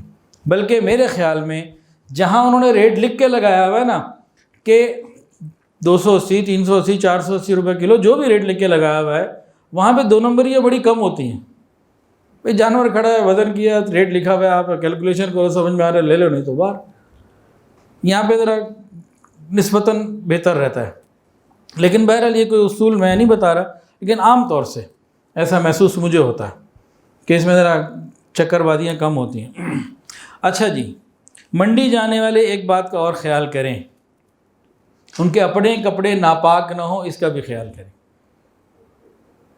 خود بھی پاک رہیں، اس کا خیال کرنے کی ضرورت ہے۔ کون سا جانور خریدنا ہے ذرا غور کر لیجئے، یاد رکھیے کون سا جانور خریدنا ہے، یاد رکھیے یہ وہ جانور ہے جو آپ نے اپنے رب کو پیش کرنا ہے۔ کون سا جانور آپ خرید رہے ہیں؟ جو آپ نے اپنے رب کو پیش کرنا ہے، اس لیے کوشش کریں اپنی گنجائش کے مطابق رہتے ہوئے عمدہ، خوبصورت، صحیح سالم جانور، اچھا جانور خریدیں۔ نبی علیہ السلام نے فرمایا کہ آنکھ کان دیکھ لیا کرو، عیب والا نہ ہو، اللہ کے حضور پیش کرنا ہے۔ اچھا جی، اونٹ اور اونٹنی یہ بھی قربان ہو سکتے ہیں؟ کون کون سے جانور قربان ہو سکتے ہیں؟ سوال جواب، اونٹ اور اونٹنی 5 سال کی عمر پوری ہونی چاہیے، 1 گھنٹہ بھی کم ہے تو قربانی نہیں ہوگی۔ گائیں اور بیل، بھینس بھینسا 2 سال پورے ہونے چاہیے، 1 گھنٹہ بھی کم ہے تو نہیں ہوگی قربانی۔ بکرا بکری 1 سال، بھیڑ دمبا وغیرہ 1 سال، لیکن اگر وہ 6-8 مہینے کے ہیں، لگتے پورے 1 سال کے ہیں تو اس میں گنجائش ہے۔ اچھا جی، اب اگلا سوال آپ سے پوچھتا ہوں، جو منڈیوں میں جانے والے ہاتھ کھڑے کیے تھے، بتائیں جی 2 دانت زیادہ ضروری ہیں یا 2 سال؟ 2 سال، سب نے صحیح جواب دیا ماشاءاللہ۔ 2 سال زیادہ ضروری ہیں، 2 دانت ضروری نہیں ہیں۔ 2 دانت بہرحال ایک علامت ہیں، لیکن اصل 2 سال ہے، اصل 2 دانت نہیں۔ جب جانور خرید لیا اب کیا کریں؟ اللہ کا شکر ادا کریں اور کچھ صدقہ وغیرہ بھی دے دیں، وہیں کسی غریب کو دے دیں، بلائی ٹلتی ہیں تو انشاءاللہ بیماریاں بھی ٹلیں گی، بہت کچھ ٹلے گا۔ جانور خریدنے کے بعد کچھ نہ کچھ صدقہ بھی دے دیں۔ اور ایک دعا ہے حدیث میں آئی ہے، وہ پڑھ لیں، نہیں تو اس کا اردو میں ترجمہ یاد کر لیں۔ اللہم انی اسألک من خیرہا وخیر ما جبلتہا علی واعوذ بک من شرہا وشر ما جبلتہا علی۔ اے اللہ، میں تجھ سے اس کی اور اس کی پیدائشی خصلت کی خیر و برکت کا سوال کرتا ہوں جس پر تو نے اسے پیدا کیا، اور اے اللہ میں اس کے شر سے اور اس کی پیدائشی خصلت جو شر والی تھی اس شر سے پناہ مانگتا ہوں جس پر تو نے اسے پیدا کیا۔ تو آسان سا اس کو اگر ہمیں کرنا ہو، عربی میں یاد نہ ہو، تو یا اللہ اس کی خیر عطا فرما، اس کے شر سے محفوظ فرما، اس کے اندر جتنی خیریں ہیں مجھے عطا فرما، جتنے شرور ہیں مجھے محفوظ فرما۔ آسان سی بات ہے، تو اللہ کی مدد کے ساتھ چلیں گے تو آسانی آئیں گے انشاءاللہ۔ جانور خرید بھی لیا، اب گھر جانور لے آئے، اب کیا کرنا ہے ذبح تک؟ تو کچھ یہ والی باتیں بھی ہو جائیں۔ اچھا، پچھلی باتوں سے کچھ فائدہ ہو رہا ہے یا نہیں ہو رہا؟ چلیں، اب جانور جب گھر میں آ جائے کیا کرنا ہے؟ سب سے پہلے تو کسی ولاگ والے کو بلائیں نا، وہ آ کے ویڈیو بنائیں اور اس کے ساتھ کھڑے ہو کے سیلفی بنائیں، اور اس طرح کی کچھ چیزیں ہونی چاہیے، پتہ لگے جی جانور آیا۔ اس قسم کے کام نہیں کرنے۔ اچھا جی، جب جانور آتے ہیں نا تو کبھی ایسا ہوتا ہے کہ ان کے گلے میں گھنٹی بجی ہوتی ہے، گھنٹی بندھی ہوئی ہوتی ہے۔ جب جانور آتے ہیں تو ان کے ہاں نا بعض مرتبہ گلے میں، کہیں پاؤں میں گھنٹی گھنگرو وغیرہ بندھے ہوتے ہیں۔ ان کے ساتھ کیا کرنا چاہیے؟ فوراً اتار کے پھینک دینا چاہیے۔ حدیث سن لیجئے، جہاں گھنٹی ہوتی ہیں وہ رحمت کے فرشتے نہیں آتے، شیطان آتا ہے۔ تو جانور تو ہم اس لیے لائیں کہ اللہ کی رحمت اترے، ساتھ ہی گھنٹی بج رہی ہے، تو یہ تو 2 متضاد چیزیں ہو گئیں، اس لیے ان کو اتار دیجئے۔ یعنی کہ قصائی قربانی کے وقت اتارے گا، ابھی اتار دیجئے۔ وہیں جہاں خریدنا اسی کو بول دو کہ بھائی اتار کے خود ہی رکھ لو، پھینک دو، نہیں تو گھر آ کے اتار لے۔ دوسرا، جانور کی نمود و نمائش نہیں کرنی۔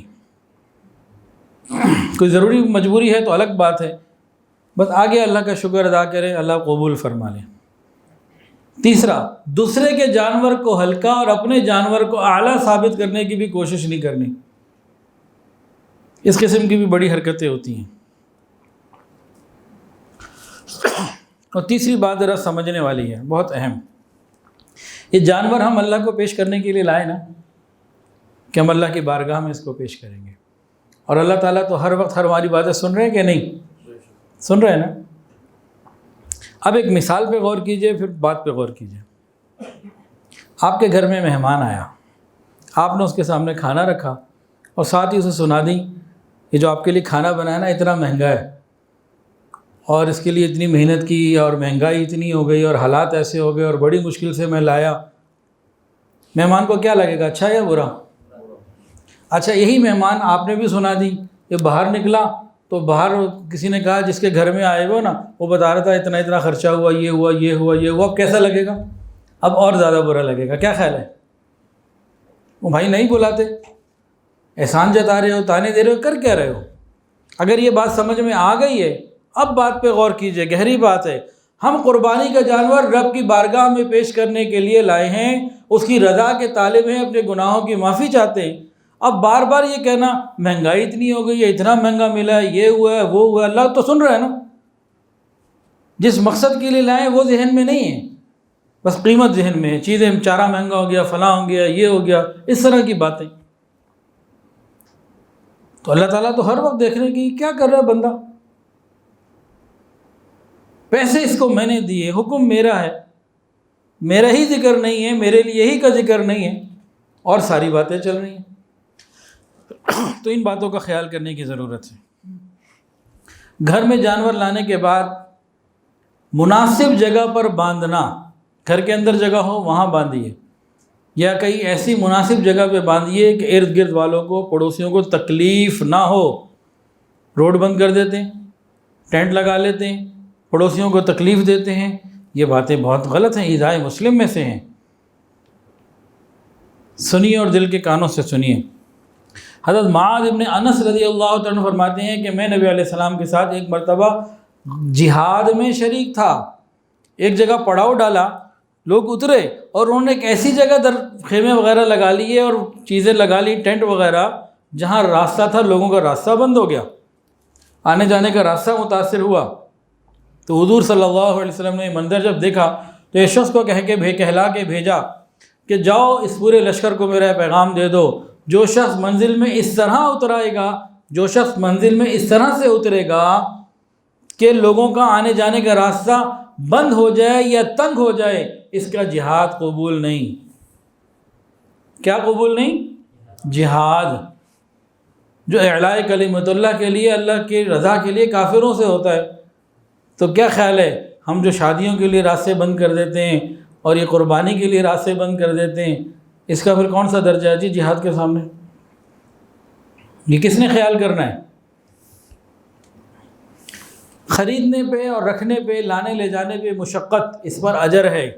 اس مشقت کا بار بار اظہار، اتنی دیر ہو گئی، اتنی ٹریفک تھا، وہ شاہپور کانجرا میں یو ٹرن لیتے ہوئے 2 گھنٹے لگ گئے اور یہ ہو گیا، ان پریشانیوں کا ذکر مت کریں۔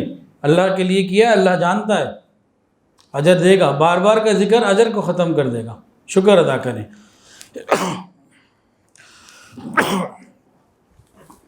جانور لانے کے بعد جانور کے حقوق ہمارے اوپر آ جاتے ہیں۔ یہ شریعت اتنی پیاری ہے کہ ہر ایک کے حقوق کو بیان کیا۔ جانور لانے کے بعد جانور کے حقوق ہمارے اوپر کون سے حقوق ہیں؟ پہلے 2 باتیں سن لیجئے۔ ایک پیاسے کتے کو پانی پلانے پہ ایک شخص کی مغفرت ہو گئی تھی۔ ایک نیک عورت بلی کو باندھ کے رکھا، کھانا پینا نہ دیا، وہ مر گئی، جہنم میں چلی گئی، جو دن میں روزہ رکھتی، رات کو تہجد پڑھتی۔ تو جو شریعت جانوروں کے ساتھ سلوک کرنے کا، خیال کرنے کا حکم دے رہی ہے، وہ بیوی کے ساتھ پھر کتنا محتاط ہوگی، کتنا حساس معاملہ ہوگا۔ کتنے ہمارے معاشرے کے شوہر ایسے ہیں کہ گھر میں عورتوں کا، اپنی بیویوں کا خیال نہیں رکھتے۔ شریعت نے تو جانوروں کا خیال رکھا۔ اب سنیے، جانور کی خدمت کریں، اس سے انسیت اور تعلق پیدا کریں، کوئی تکلیف نہ پہنچنے دیں۔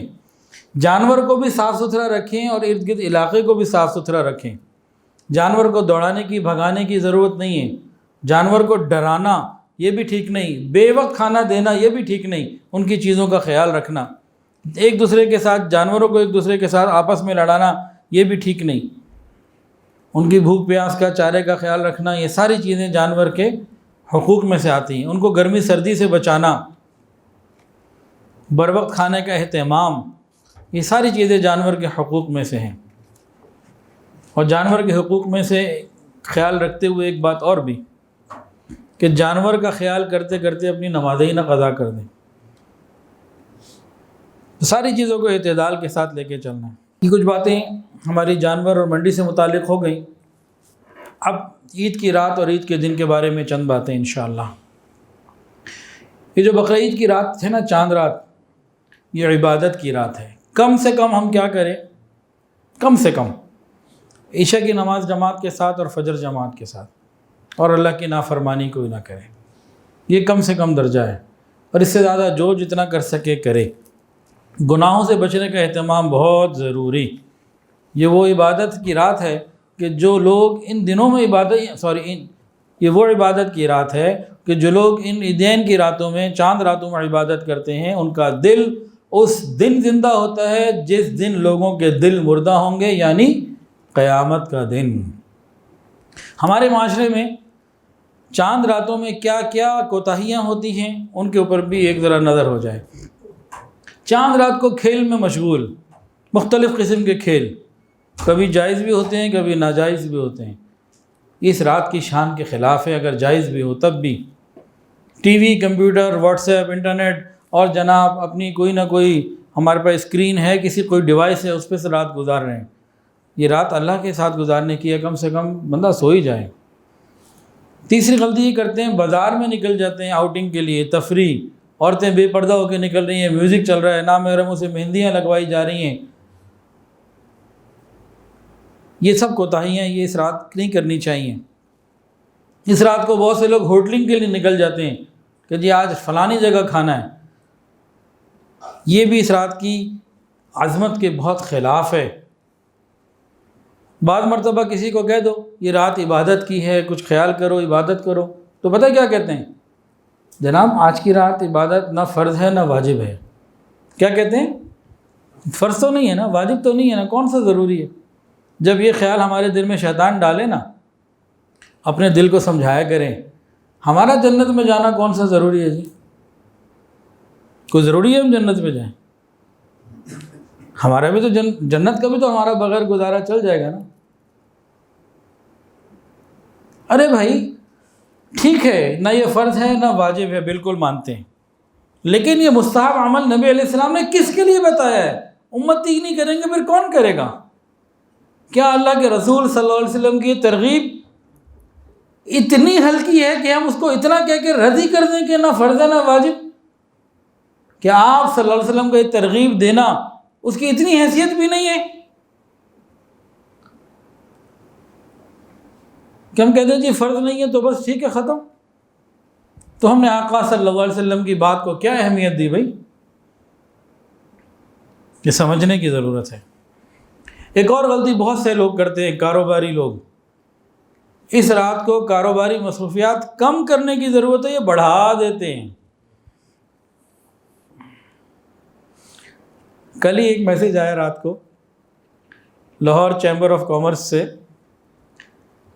تو کچھ لوگ ملے گورنمنٹ سے کہ جی رات کو لیٹ نائٹ کاروبار کرنے کی اجازت دی جائے۔ دیکھیں ہمیں خود ہی اپنے اصول و ضوابط ایسے بنانے کی ضرورت ہے کہ ہم شریعت کے احکامات کا خیال رکھتے رہیں۔ کاروبار دن میں بھی جائز ہے کرنا اگر حلال ہے، اور رات میں بھی جائز ہے اگر حلال ہے۔ میں اس کی حرام حلال کی بات نہیں کر رہا ہوں۔ ہمیں خود خیال کرنا چاہیے کہ عشاء کے بعد نبی علیہ السلام نے جاگنے کو پسند نہیں کیا، تو ہم عشاء کے بعد عبادت یا سونے کی طرف آئیں۔ ساری رات، اور خاص طور سے عید کی رات، ساری رات تجارت کرنا، کاروبار میں لگے رہنا، یہ زندگی کو بے برکتی کی طرف لے جانے کی جو ہے نا وہ بات ہے۔ اب عید کے دن کے چند مسنون اعمال سن لیجئے۔ عید کا دن اللہ کے ہاں قبولیت کے دن ہے، مانگنے کا دن ہے۔ صبح کو جلدی اٹھنا، عید کی نماز پڑھنا واجب ہے، فجر کی نماز پڑھنا فرض ہے۔ کتنے عید کی نماز میں آئے ہوتے ہیں فجر نہیں پڑھی ہوتی، تو فجر بھی پڑھنا اور عید کی نماز الگ پڑھنا، غسل کرنا، مسواک کرنا، موجود کپڑوں میں سے جو عمدہ کپڑے ہیں وہ پہننا۔ یہ جو ہمارے یہاں ٹرینڈ چلا نا ہر سال عید کا نیا جوڑا، یہ ہمارا رواج ہے، اس کا شریعت سے کوئی تعلق نہیں۔ جو موجود ہے ان میں سے اچھا پہن لیجئے، بس کافی۔ اسی طرح کتنے لوگ اس ٹرینڈ کی وجہ سے، بلکہ اگر میں اس کو فتنہ کہوں تو شاید غلط نہیں ہوگا، کتنے لوگ پریشان ہوتے ہیں، بچے کہتے ہیں ہمیں نیا جوڑا چاہیے، اس کے بعد پیسے نہیں ہیں، وہ اپنی جگہ ڈپریشن میں، پریشانی میں کہ میں بچوں کو نیا جوڑا نہیں دے سکا، بچے الگ پریشان، ہمارے پاس چیز نہیں ہے، دونوں اپنی اپنی جگہ ناشکری میں مبتلا۔ یہ کہاں ہے کہ ہر سال نیا جوڑا عید پہ ہو؟ یہ کہیں بھی نہیں ہے، ہم نے خود ہی مشکل بنایا ہوا ہے معاملات کو۔ شریعت کے مطابق اپنی آرائش کرنا، اچھی عمدہ قیمتی خوشبو جو موجود ہے ان میں سے اچھی خوشبو لگانا، یہ سب چیزیں۔ عید الاضحیٰ کی نماز کے لیے جب جائیں تو جانے سے پہلے کچھ نہیں کھانا، واپس آ کے کھانا ہے۔ جہاں تک آسانی کے ساتھ ممکن ہو اپنی ہی قربانی کا جب ذبح ہو جائے تو اس کا گوشت کلیجی وغیرہ پکا کے کھا لی جائے۔ اور اس کو روزہ نہیں کہنا چاہیے، اس دن تو روزہ رکھنا حرام ہے۔ کیوں روزہ نام دیتے ہیں لوگ؟ اور اس میں اتنی تاخیر بھی نہیں کرنی چاہیے کہ بندہ بھوک سے بے حال ہو جائے۔ بھئی ایک آدمی کا جانور 4-5 بجے ذبح ہونا ہے کہ جی میں وہی کھاؤں گا، یہ تو اپنے ساتھ ظلم کر رہا ہے۔ ایک آدمی کا 6:30 بجے ذبح ہو جانا ہے اور وہ گھنٹے 1.5 گھنٹے کے وقفے کو روزہ کہے، یہ بھی غلط ہے۔ ہاں آسانی کے ساتھ 1-2 گھنٹہ انتظار کو اتنی مشکل بات نہیں ہے، لیکن 4-6 گھنٹے کی بات ہو یا مریض ہے بیمار ہے تو پھر وہ اس قسم کی چیز نہ کرے۔ عید کے دن عید کی نماز سے پہلے کسی قسم کی کوئی نفلی عبادت جو ہے نا وہ جیسے اشراق وغیرہ نہیں ہے، نماز کوئی اور نہیں ہے۔ عید کی نماز پڑھ لی، عیدگاہ میں بھی اب اشراق یا چاش نہیں پڑھ سکتے، گھر آ کے پھر سارا دن پڑھتے رہیں، کوئی مسئلہ نہیں۔ عید کی نماز بقرعید کی نماز جلدی پڑھنا بہتر ہے تاکہ قربانی کے معاملات جو ہیں وہ آسانی سے ہو جائیں۔ عیدگاہ پیدل جانا بہتر ہے، سنت تو یہی ہے، ایک راستے سے جائے دوسرے راستے سے آئے، یہ بھی ایک اچھا عمل ہے۔ اور راستے میں جاتے ہوئے بھی اور آتے ہوئے بھی کیا پڑھنا چاہیے جی؟ سنائیں جی سارے، اللہ اکبر اللہ اکبر لا الہ الا اللہ واللہ اکبر اللہ اکبر وللہ الحمد۔ مردوں کو اونچی آواز سے پڑھنا چاہیے، مناسب اونچی آواز سے، عورتوں کو آہستہ آواز سے۔ عورتوں کو عیدگاہ نہیں جانا چاہیے، امی عائشہ صدیقہ رضی اللہ تعالیٰ عنہا نے منع کیا ہے۔ اب وہ ماحول نہیں رہا کہ عورتیں مسجدوں میں عید کے لیے جائیں، پچھلی عید کے اوپر اس پہ مکمل کلپ ایک آ چکا ہے، تو عورتوں کو عید کی نماز کے لیے نہیں جانا چاہیے، اسی میں احتیاط ہے۔ عید کی نماز کے لیے جاتے آتے اونچی آواز سے پڑھنا چاہیے۔ ہمارے مردوں کو بڑی شرم آتی ہے، نہ یہ تلبیہ اونچی آواز سے پڑھتے، نہ تکبیر تشریق اونچی آواز سے پڑھتے، بڑی شرم آتی ہے۔ تو یہ اللہ کا ذکر کرنے میں شرم کیسی ہے؟ اللہ کو پسند ہے یہ، تو اونچی آواز سے پڑھیں گے جی سب انشاءاللہ عید کے لیے جاتے ہوئے، انشاءاللہ جاتے ہوئے بھی اور آتے ہوئے بھی۔ عید کی نماز امام کے پیچھے پڑھنی ہے۔ عید کی نماز کے بعد مصافحہ اور معانقہ، گلے ملنا۔ 4 آدمی گھر سے نکلے، اکٹھے ساتھ گئے اور وہاں جا کے نماز کے بعد معانقہ کر رہے، عجیب و غریب سی بات ہے، اس کو سنت تو سمجھنا بالکل نہیں چاہیے۔ اور عید کی مبارکباد دینا، تقبل اللہ منا ومنکم، کافی ہے، عید مبارک کہنا بھی کافی ہے۔ تو کوشش کریں معانقہ نہ کریں، لیکن بہرحال اگر کہیں ہو رہا ہے تو اس کو سنت کم سے کم نہ سمجھیں، یہ سنت بہرحال نہیں، اس کو دین ثابت کرنا یہ بہت غلط بات ہو جاتی ہے۔ اچھا جی، بقرعید پہ تو بالخصوص اور باقی بھی معاملات میں کہیں نہ کہیں ہم سب اسلام کا، اسلامی شاعر کا، قربانی کا مذاق اڑا رہے ہوتے ہیں۔ یہ مذاق اڑانا اللہ کو شدید ناپسند ہے، بندہ تباہ ہو جائے گا۔ کوئی نہ کوئی واٹس ایپ کے اوپر کلپ آ گیا، کوئی میسیج آ گیا، کوئی ٹی وی کے اوپر شو آ گیا، ٹاک شو آ گیا، کوئی چیز آ گئی، کیا ہے جی؟ اس میں مذاق اڑایا جا رہا ہے کسی نہ کسی طریقے سے، قربانی کا اور اعمال صالحہ کا، اسلامی شاعر کا۔ ان چیزوں سے بہت زیادہ بچنے کی ضرورت ہے۔ قربانی کا جانور کب سے کب تک ذبح کر سکتے ہیں؟ 10 ذو الحجہ کو عید کی نماز جب ہو گئی، اس کے بعد سے لے کے 12 کی مغرب تک، غروب آفتاب سے پہلے تک، دن میں کریں یا رات میں کریں۔ رات میں کریں تو وہاں روشنی کا اتنا اچھا انتظام ہو کہ باقی ٹرک کاٹنے میں کسی چیز میں کوئی مسئلہ نہ ہو۔ تو یہ اس کے 3 دن ہیں قربانی کے۔ قصائی کون ہو، خود ذبح کریں بہت اچھا، نہیں تو پھر تحقیق کریں، مسلمان ہو، صحیح العقیدہ ہو، ہر طرح کے لوگ آئے ہوئے ہوتے ہیں، تو اس کی فکر کریں۔ ذبح صحیح بندہ کر لے، آگے گوشت کون بنا رہا ہے کوئی ایشو نہیں، کوئی مسئلہ نہیں۔ قصائی سے ذبح کی اجرت پہلے طے کر لیں، اور قصائی کو اجرت میں آپ کھال یا پورے جانور کی کوئی چیز نہیں دے سکتے۔ ذہن میں رکھیں بھئی اس کو میں نے اتنے ہزار تو دینی ہے تنخواہ، یعنی اتنے ہزار تو اجرت دینی ہے اور ساتھ یہ بھی دے دوں گا، وہ کمپنسیشن ہو جائے گی، بالکل جائز نہیں۔ اس کو پوری اجرت دیں، اور جو باقی معاملات ہیں وہ اس کو نہیں دے سکتے۔ اچھا جی، منڈی میں جا کے 2 آدمی سودا کر رہے ہیں، تیسرا جا کے بیچ میں پکڑ لے تو یہ جائز ہے کہ ناجائز؟ ناجائز ہے نا۔ اب یہ کام آپ کو اور بتاتے ہیں، عید کے دن بھی ہم لوگ بڑا داؤ چلاتے ہیں۔ ایک قصائی کسی کا گھر گیا ہوا ہے، جانور ذبح کر رہا ہے، ٹیم لگی ہوئی ہے، اس کا جانور ذبح ہو رہا ہے، ادھر سے یہ جائے گا قصائی کو لے آئے گا، کہ بھئی اس مالک کو نہیں پتہ، اس سے ڈیل کے لیے یار میرا بھی آگے کر دے بھائی۔ اس نے کہا ادھر تو میں نے ذبح کر ہی دیا، اس نے تو مجھے ہی پیسے دینے، ادھر سے بھی دہاڑی لگا لوں، ادھر بھی آگے ذبح کر دیا، کبھی ادھر جا رہا ہے کبھی ادھر جا رہا ہے، یا پورا کر کے واپس جا رہا ہے، پیچھے والا پریشان، قصائی کدھر غائب۔ عام طور سے قصائی غائب ہوتے ہیں، تو کیوں غائب ہوتے ہیں؟ وہ غائب نہیں ہوتے، ہم غائب کرواتے ہیں۔ صبر کر لیں، پہلے سے انتظام کر لیں، 2000 زیادہ دے دیں، کچھ بھی کر لیں، لیکن یہ چکر بازیاں جو ہے نا یہ معاشرے کو خراب کر رہی ہوتی ہیں۔ ہم سمجھ رہے ہوتے ہیں ہم اسمارٹ بن کے لے آئیں، اگلا بندہ تکلیف میں ہوتا ہے۔ بات سمجھ میں آ گئی کہ نہیں آ گئی؟ تو یہ والی اسمارٹنیس ہم لوگ کرتے ہیں کہ نہیں، ہمارے معاشرے میں ہے کہ نہیں؟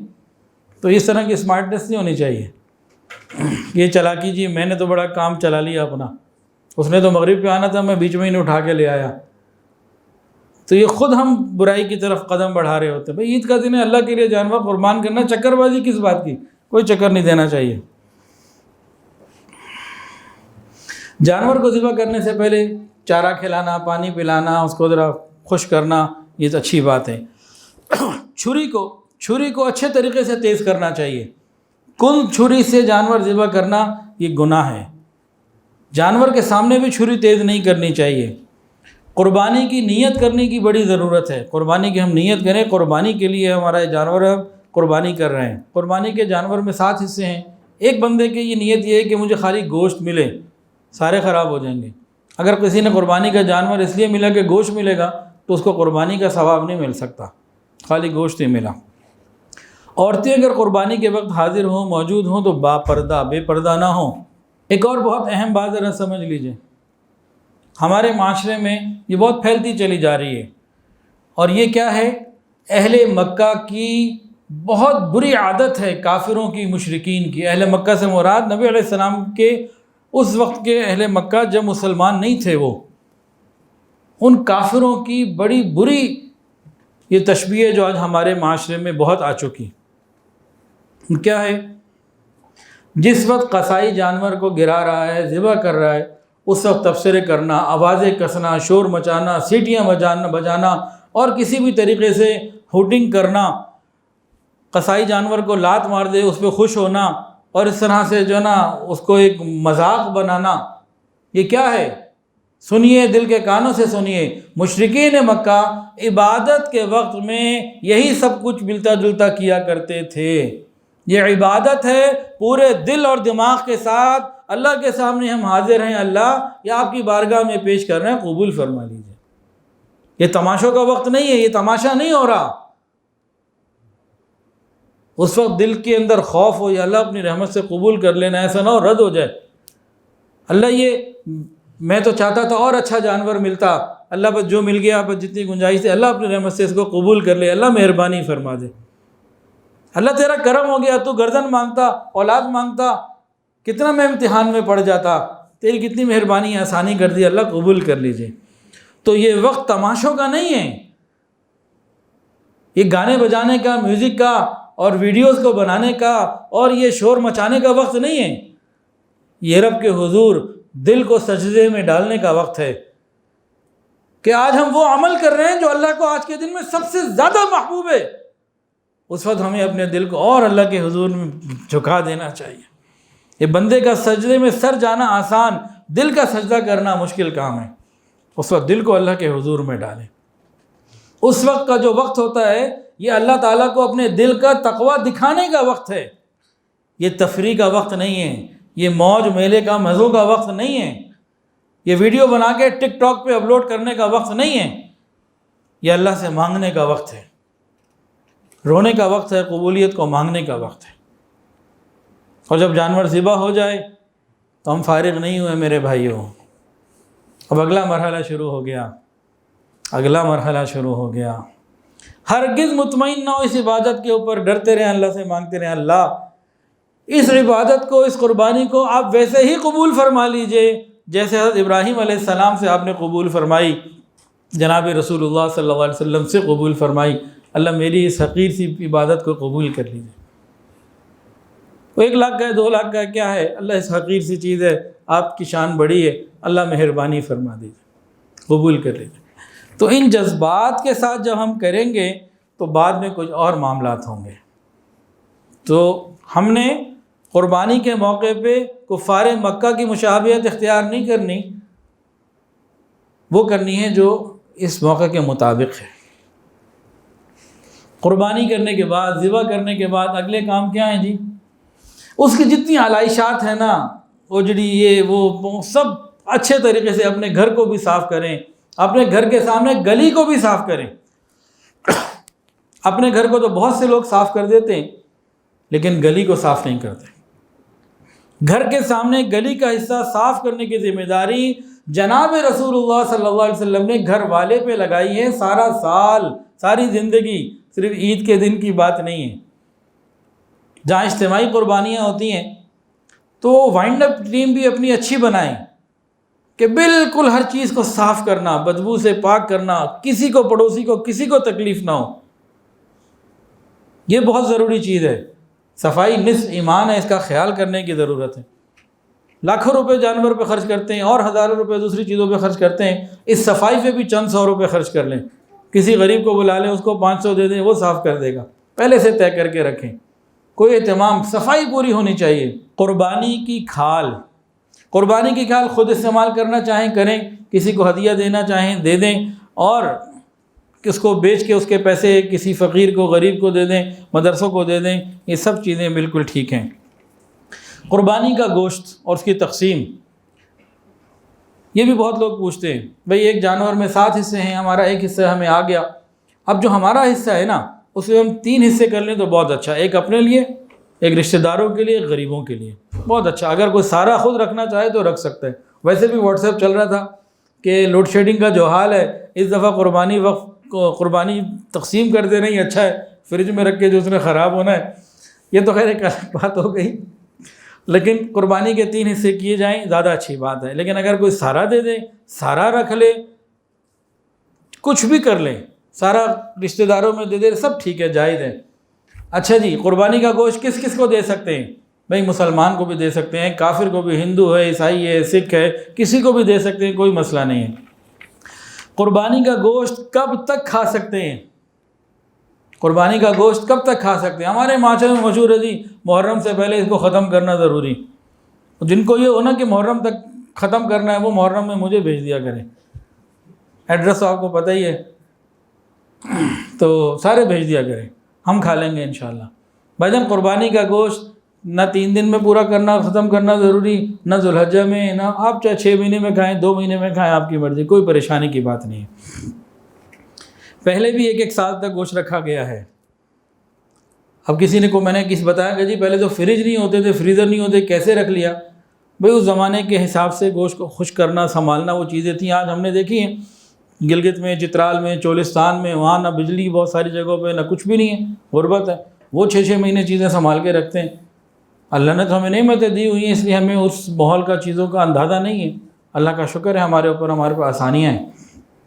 تو قربانی کا گوشت سارا سال بھی رکھ سکتے ہیں، کوئی مسئلہ نہیں ہے۔ کسی کو اگر پیٹ میں ہی درد آئے نا کہ جی محرم کے بعد نہیں، تو وہ بھجوا دے مجھے، کوئی نہیں، میں کھا لوں گا انشاءاللہ۔ اچھا جی، قربانی کا گوشت ادھر ادھر بھیجنا، ہدیہ کرنا سنت ہے۔ اگر حدیث سنیے، پھر میں آپ کو ایک بات بتاتا ہوں۔ نبی علیہ السلام نے عورتوں کو خاص طور سے خطاب کرتے ہوئے فرمایا کہ کوئی پڑوسن اپنی پڑوسن کے لیے کسی بھی چیز کے لینے دینے کو حقیر نہ جانے، اگرچہ بکری کا کھر ہی کیوں نہ ہو، بکری کا کھر ہی کیوں نہ ہو۔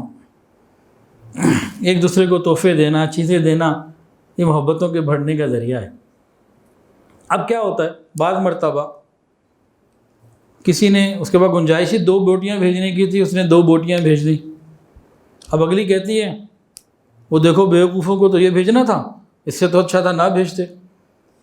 بجائے یہ کہ شکر ادا کرے، شکر گزار ہو کہ آپ نے ہمیں یاد رکھا، آگے سے تانے۔ اور بھیجنے والی کے دل میں شیطان کیا ڈال رہا ہے، ہمارے پاس 2 ہیں، بھیجنے کی ضرورت ہی نہیں ہے، شرمندگی ہوگی۔ نبی علیہ السلام نے تو کھر کا ذکر کیا ہے۔ کھر بہرحال 2 بوٹیوں سے بھی نیچے جات کی چیز ہے، تو کوئی لینا دینا ہو جس میں محبت ہی ہے۔ یہ سوچنا کہ جب ہم نے 2 بیٹیاں بھیج دی تو اگلا کیا کہے گا، تو برا محسوس کرے گا۔ بھئی محبت کے ساتھ، دل کے خلوص کے ساتھ کسی کو بھی کچھ بھیجنا، کیونکہ یہ موقع ہے تو سب لوگ ادھر ادھر بھیجتے ہیں، لیتے ہیں، تو جو جہاں بھیجے لے خوشی کے ساتھ، لینے دینے میں محبت کا اظہار ہو، خوشی ہو۔ قربانی کا گوشت فروخت کرنا یہ حرام۔ حلال جانور میں 7 چیزوں کے علاوہ باقی سب اعضاء حلال ہیں۔ حلال جانور میں بھی 7 چیزیں حرام ہیں۔ جانور حلال ہے لیکن 7 چیزیں اس کے اندر حرام۔ کون سی 7؟ بہتا ہوا خون، نر کی پیشاب گاہ، کپورے، اور مادہ کی پیشاب گاہ، غدود، مثانہ اور پتا۔ یہ 7 چیزیں ایسی ہیں جو حرام ہیں۔ اور ادھر ہمارے لکشمی چوک پہ جناب لوگ بڑے شوق سے جو نا ٹکا ٹک کھاتے ہیں اور ٹھکا ٹھک کھاتے ہیں، اور کپورے اس میں ڈالے ہوئے ہوتے ہیں، حرام ہیں۔ آگے سے جا کے کسی سے بات کرو تو کچھ دن پہلے میں کہیں گیا ہوا تھا، وہ جناب کسی کے گھر میں ہی وہ آئے ہوئے تھے، تو پھر فضائل سناتے ہیں۔ بھائی ایک چیز کو شریعت نے حرام کر دیا تو اب اس کو کیوں کھائیں ہم؟ ہاں جی، اوجڑی، آنتیں، پھیپڑے صحیح طریقے سے صاف کر کے کھانے میں گنجائش ہے، حلال ہیں، کوئی مسئلہ نہیں ہے۔ اوجڑی کو صحیح طریقے سے صاف کر لیا جائے، کھا سکتے ہیں، کوئی پریشانی کی بات نہیں ہے۔ ویسے کسی کا دل نہیں کرتا، اس کو کراہت محسوس ہو رہی ہے، طبعاً وہ نہ کھائے، اس کی کوئی بات نہیں ہے، لیکن اس کو کھانا۔ اور یہ بازاروں میں جو ہم جا کے کھاتے ہیں نا قیمہ اور کباب، اکثر آپ کو اوجڑی ملتی ہے، کیونکہ اس کا قیمہ بڑا اچھا بنتا ہے۔ تو جتنی اوجڑیاں ہوتی ہیں، چیزیں اس قسم کی، سب ہم بازار کے سیخ کباب میں، قیموں میں کھا رہے ہوتے ہیں، بڑے شوق سے کھا رہے ہوتے ہیں، اچھی پیمنٹ دے کے کھا رہے ہوتے ہیں، تو خود گھر میں بھی کھا سکتے ہیں، کوئی مسئلہ نہیں ہے۔ یہ چند باتیں تھیں جی عید اور قربانی اور منڈی حالات کے مطابق۔ اللہ تعالی ہم سب کو قربانی شوق سے کرنے کی توفیق عطا فرمائے۔ کسی کے کوئی سوال ہو تو کر لے جی۔ جب وہ ذبح کرتے ہیں نا اس قصائی، تو وہ حرام مار دیتے ہیں جس سے ذبح کرتے ہوئے 4 رگوں کا کاٹنا ضروری ہے۔ اگر کوئی سی بھی 3 کٹ جائیں تب بھی گنجائش ہے، 4 کٹنی چاہیے۔ ذبح کرتے ہوئے ذبح کرنے والے کو قربانی کی نیت کا کرنا، بسم اللہ اللہ اکبر زبان سے کہنا واجب ہے، ضروری ہے۔ اگر ایک آدمی ہے، اس کے ساتھ کوئی ہیلپر ہے، تو دونوں کہیں بسم اللہ اللہ اکبر، ورنہ پھر معاملہ خراب ہو جائے گا۔ اور اس کے علاوہ قصائیوں کو، مفتی طارق مسعود صاحب کے بیان میں ایک دفعہ سنا تھا کئی سال پہلے، کہتے جیسے ہی قصائی ذبح کہہ رہے نا، اس کے بعد قصائی کو 10 منٹ کے لیے باندھ دو۔ وہ کیوں کہہ رہے تھے؟ اس لیے کہہ رہے تھے کہ جو بھی حضرت نے بتایا، وہ کیا کرتے ہیں، قصائی اس کے اندر حرام مغز پہ جا کے وہ چھرا مار دیتے ہیں، فوراً دل پہ جاتا ہے اور وہ جانور حرام ہو جاتا ہے۔ اور ذبح کرتے وقت جانور کو قبلہ رخ کرنا، اور جو چھری پھیر رہا ہو رحمت کرے اپنے پاؤں کو نا، اپنے اس یہ گھٹنے کو اس کے پہلو پہ رکھے اور چھری کو صحیح طریقے سے پکڑ کر پوری قوت کے ساتھ جو ہے نا وہ چلائے۔ تو یہ چیزیں ضروری ہوتی ہیں۔ جانور کو، حدیث کے اندر آتا ہے قصاص میں کسی کو قتل کرنا ہو یا جانور کو ذبح کرنا ہو، خوش اسلوبی کے ساتھ اچھے طریقے سے کرو، دوسرے کو تکلیف نہ ہو۔ جانور کا بھی خیال رکھنے کا حکم۔ تو تیز چھری ہو، صحیح چلانی آتی ہو، پوری قوت کے ساتھ انسان کام کرے، اور بسم اللہ اللہ اکبر، اور سب دل کو اللہ کے نزدیک، اللہ کے حضور حاضر کر دے، اللہ میں یہی پیش کر سکتا ہوں، مہربانی کر کے قبول فرما لے۔ یہ جو محنت والے ہیں یا کچھ ادارے ہیں، وہ پیسے دے دیتے ہیں، اس کے بعد وہ ایسا جائز ہے کہ وہ پیسے دے دیں کسی کو قربانی وہاں وہ کریں؟ ان کا سوال یہ ہے کہ بہت سارے ایسے ادارے ہیں جو اجتماعی قربانی کرتے ہیں، ہم ان کو پیسے دیتے ہیں، وہ ہمیں وقت پہ گوشت پہنچا دیتے ہیں، یا ہم ان سے جا کے لے آتے ہیں۔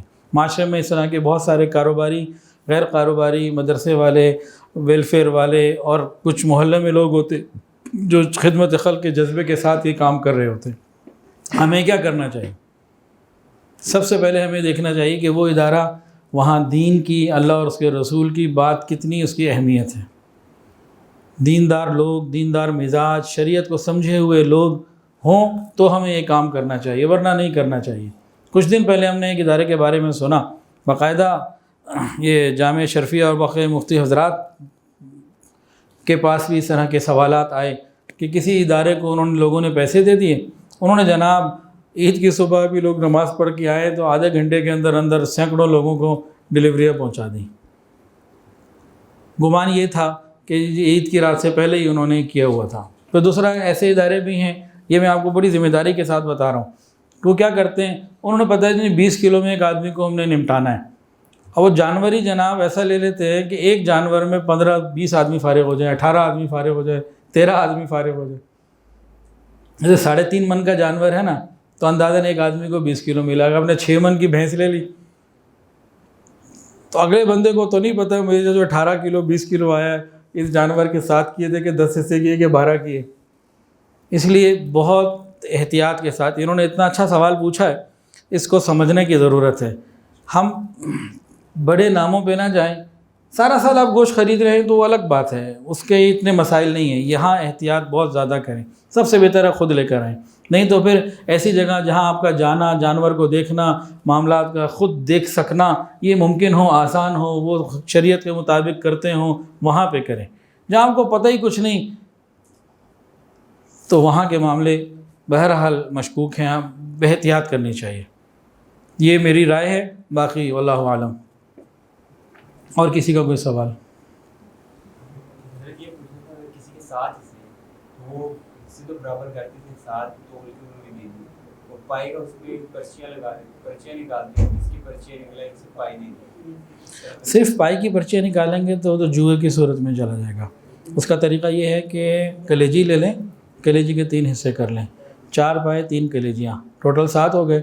اب 7 پرچیاں ڈالیں اور ان کو بتا دیں کہ بھئی اس میں 3 پرچیاں کلیجی کی ہیں، 4 پائے کی ہیں، آپ کو جو نکلے وہ آپ کو خوشی سے لینا ہوگا، تو اس پہ راضی ہو تو ٹھیک ہے۔ یہ اجتماعی قربانی والوں کو پہلے سے یہ چیزیں لوگوں کو بتانی چاہیے، لیکن اگر وہ صرف 4 پائے کو کریں کہ بھی 4 لوگوں کو مل جائے، 3 آدمی خالی، یہ پھر غلط ہو جائے گا۔ ہاں، کھال کی بات، کھال کس کو دیں؟ کھال بھی کوشش کریں دینی اداروں کو دیں۔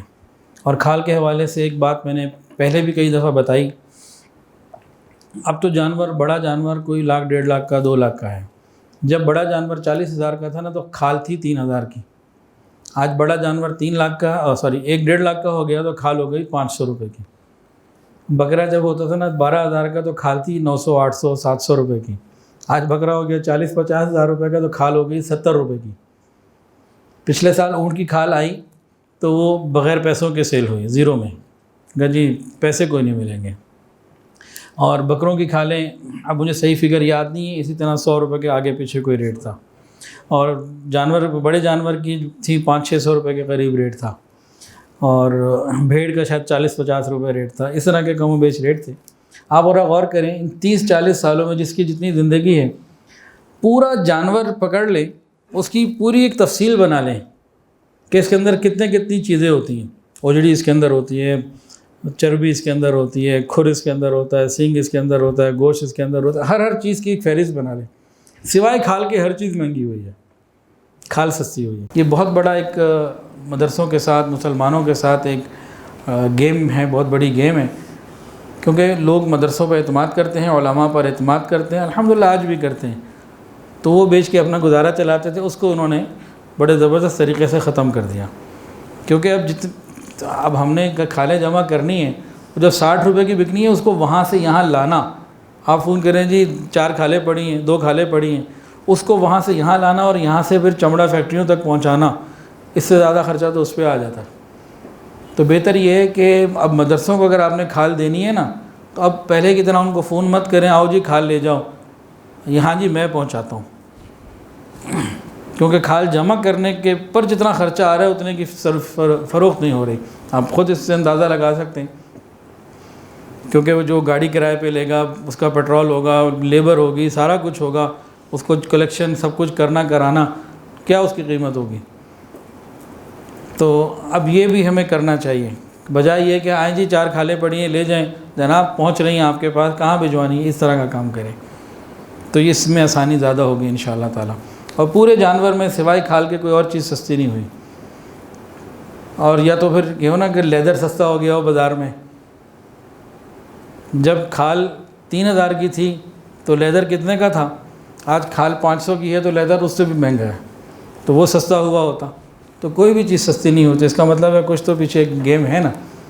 تو بہرحال وہ اپنی گیمیں کرتے رہیں، وہ اللہ تعالیٰ کیا فرماتے ہیں، اللہ تعالیٰ خیر الماکرین ہیں، وہ بہترین تدبیر کرنے والے ہیں، ہم نیکی اور تقوی پہ جمے رہیں۔ یہ چند باتیں تھیں جی عید اور قربانی اور منڈی حالات کے مطابق، اللہ تعالی ہم سب کو قربانی شوق سے کرنے کی توفیق عطا فرمائے۔ ویڈیو کے نیچے سبسکرائب کے بٹن پہ کلک کریں، بیل کے آئیکن پہ کلک کیجئے تاکہ ہر نئی ویڈیو کی نوٹیفیکیشن آپ کو مل جائے۔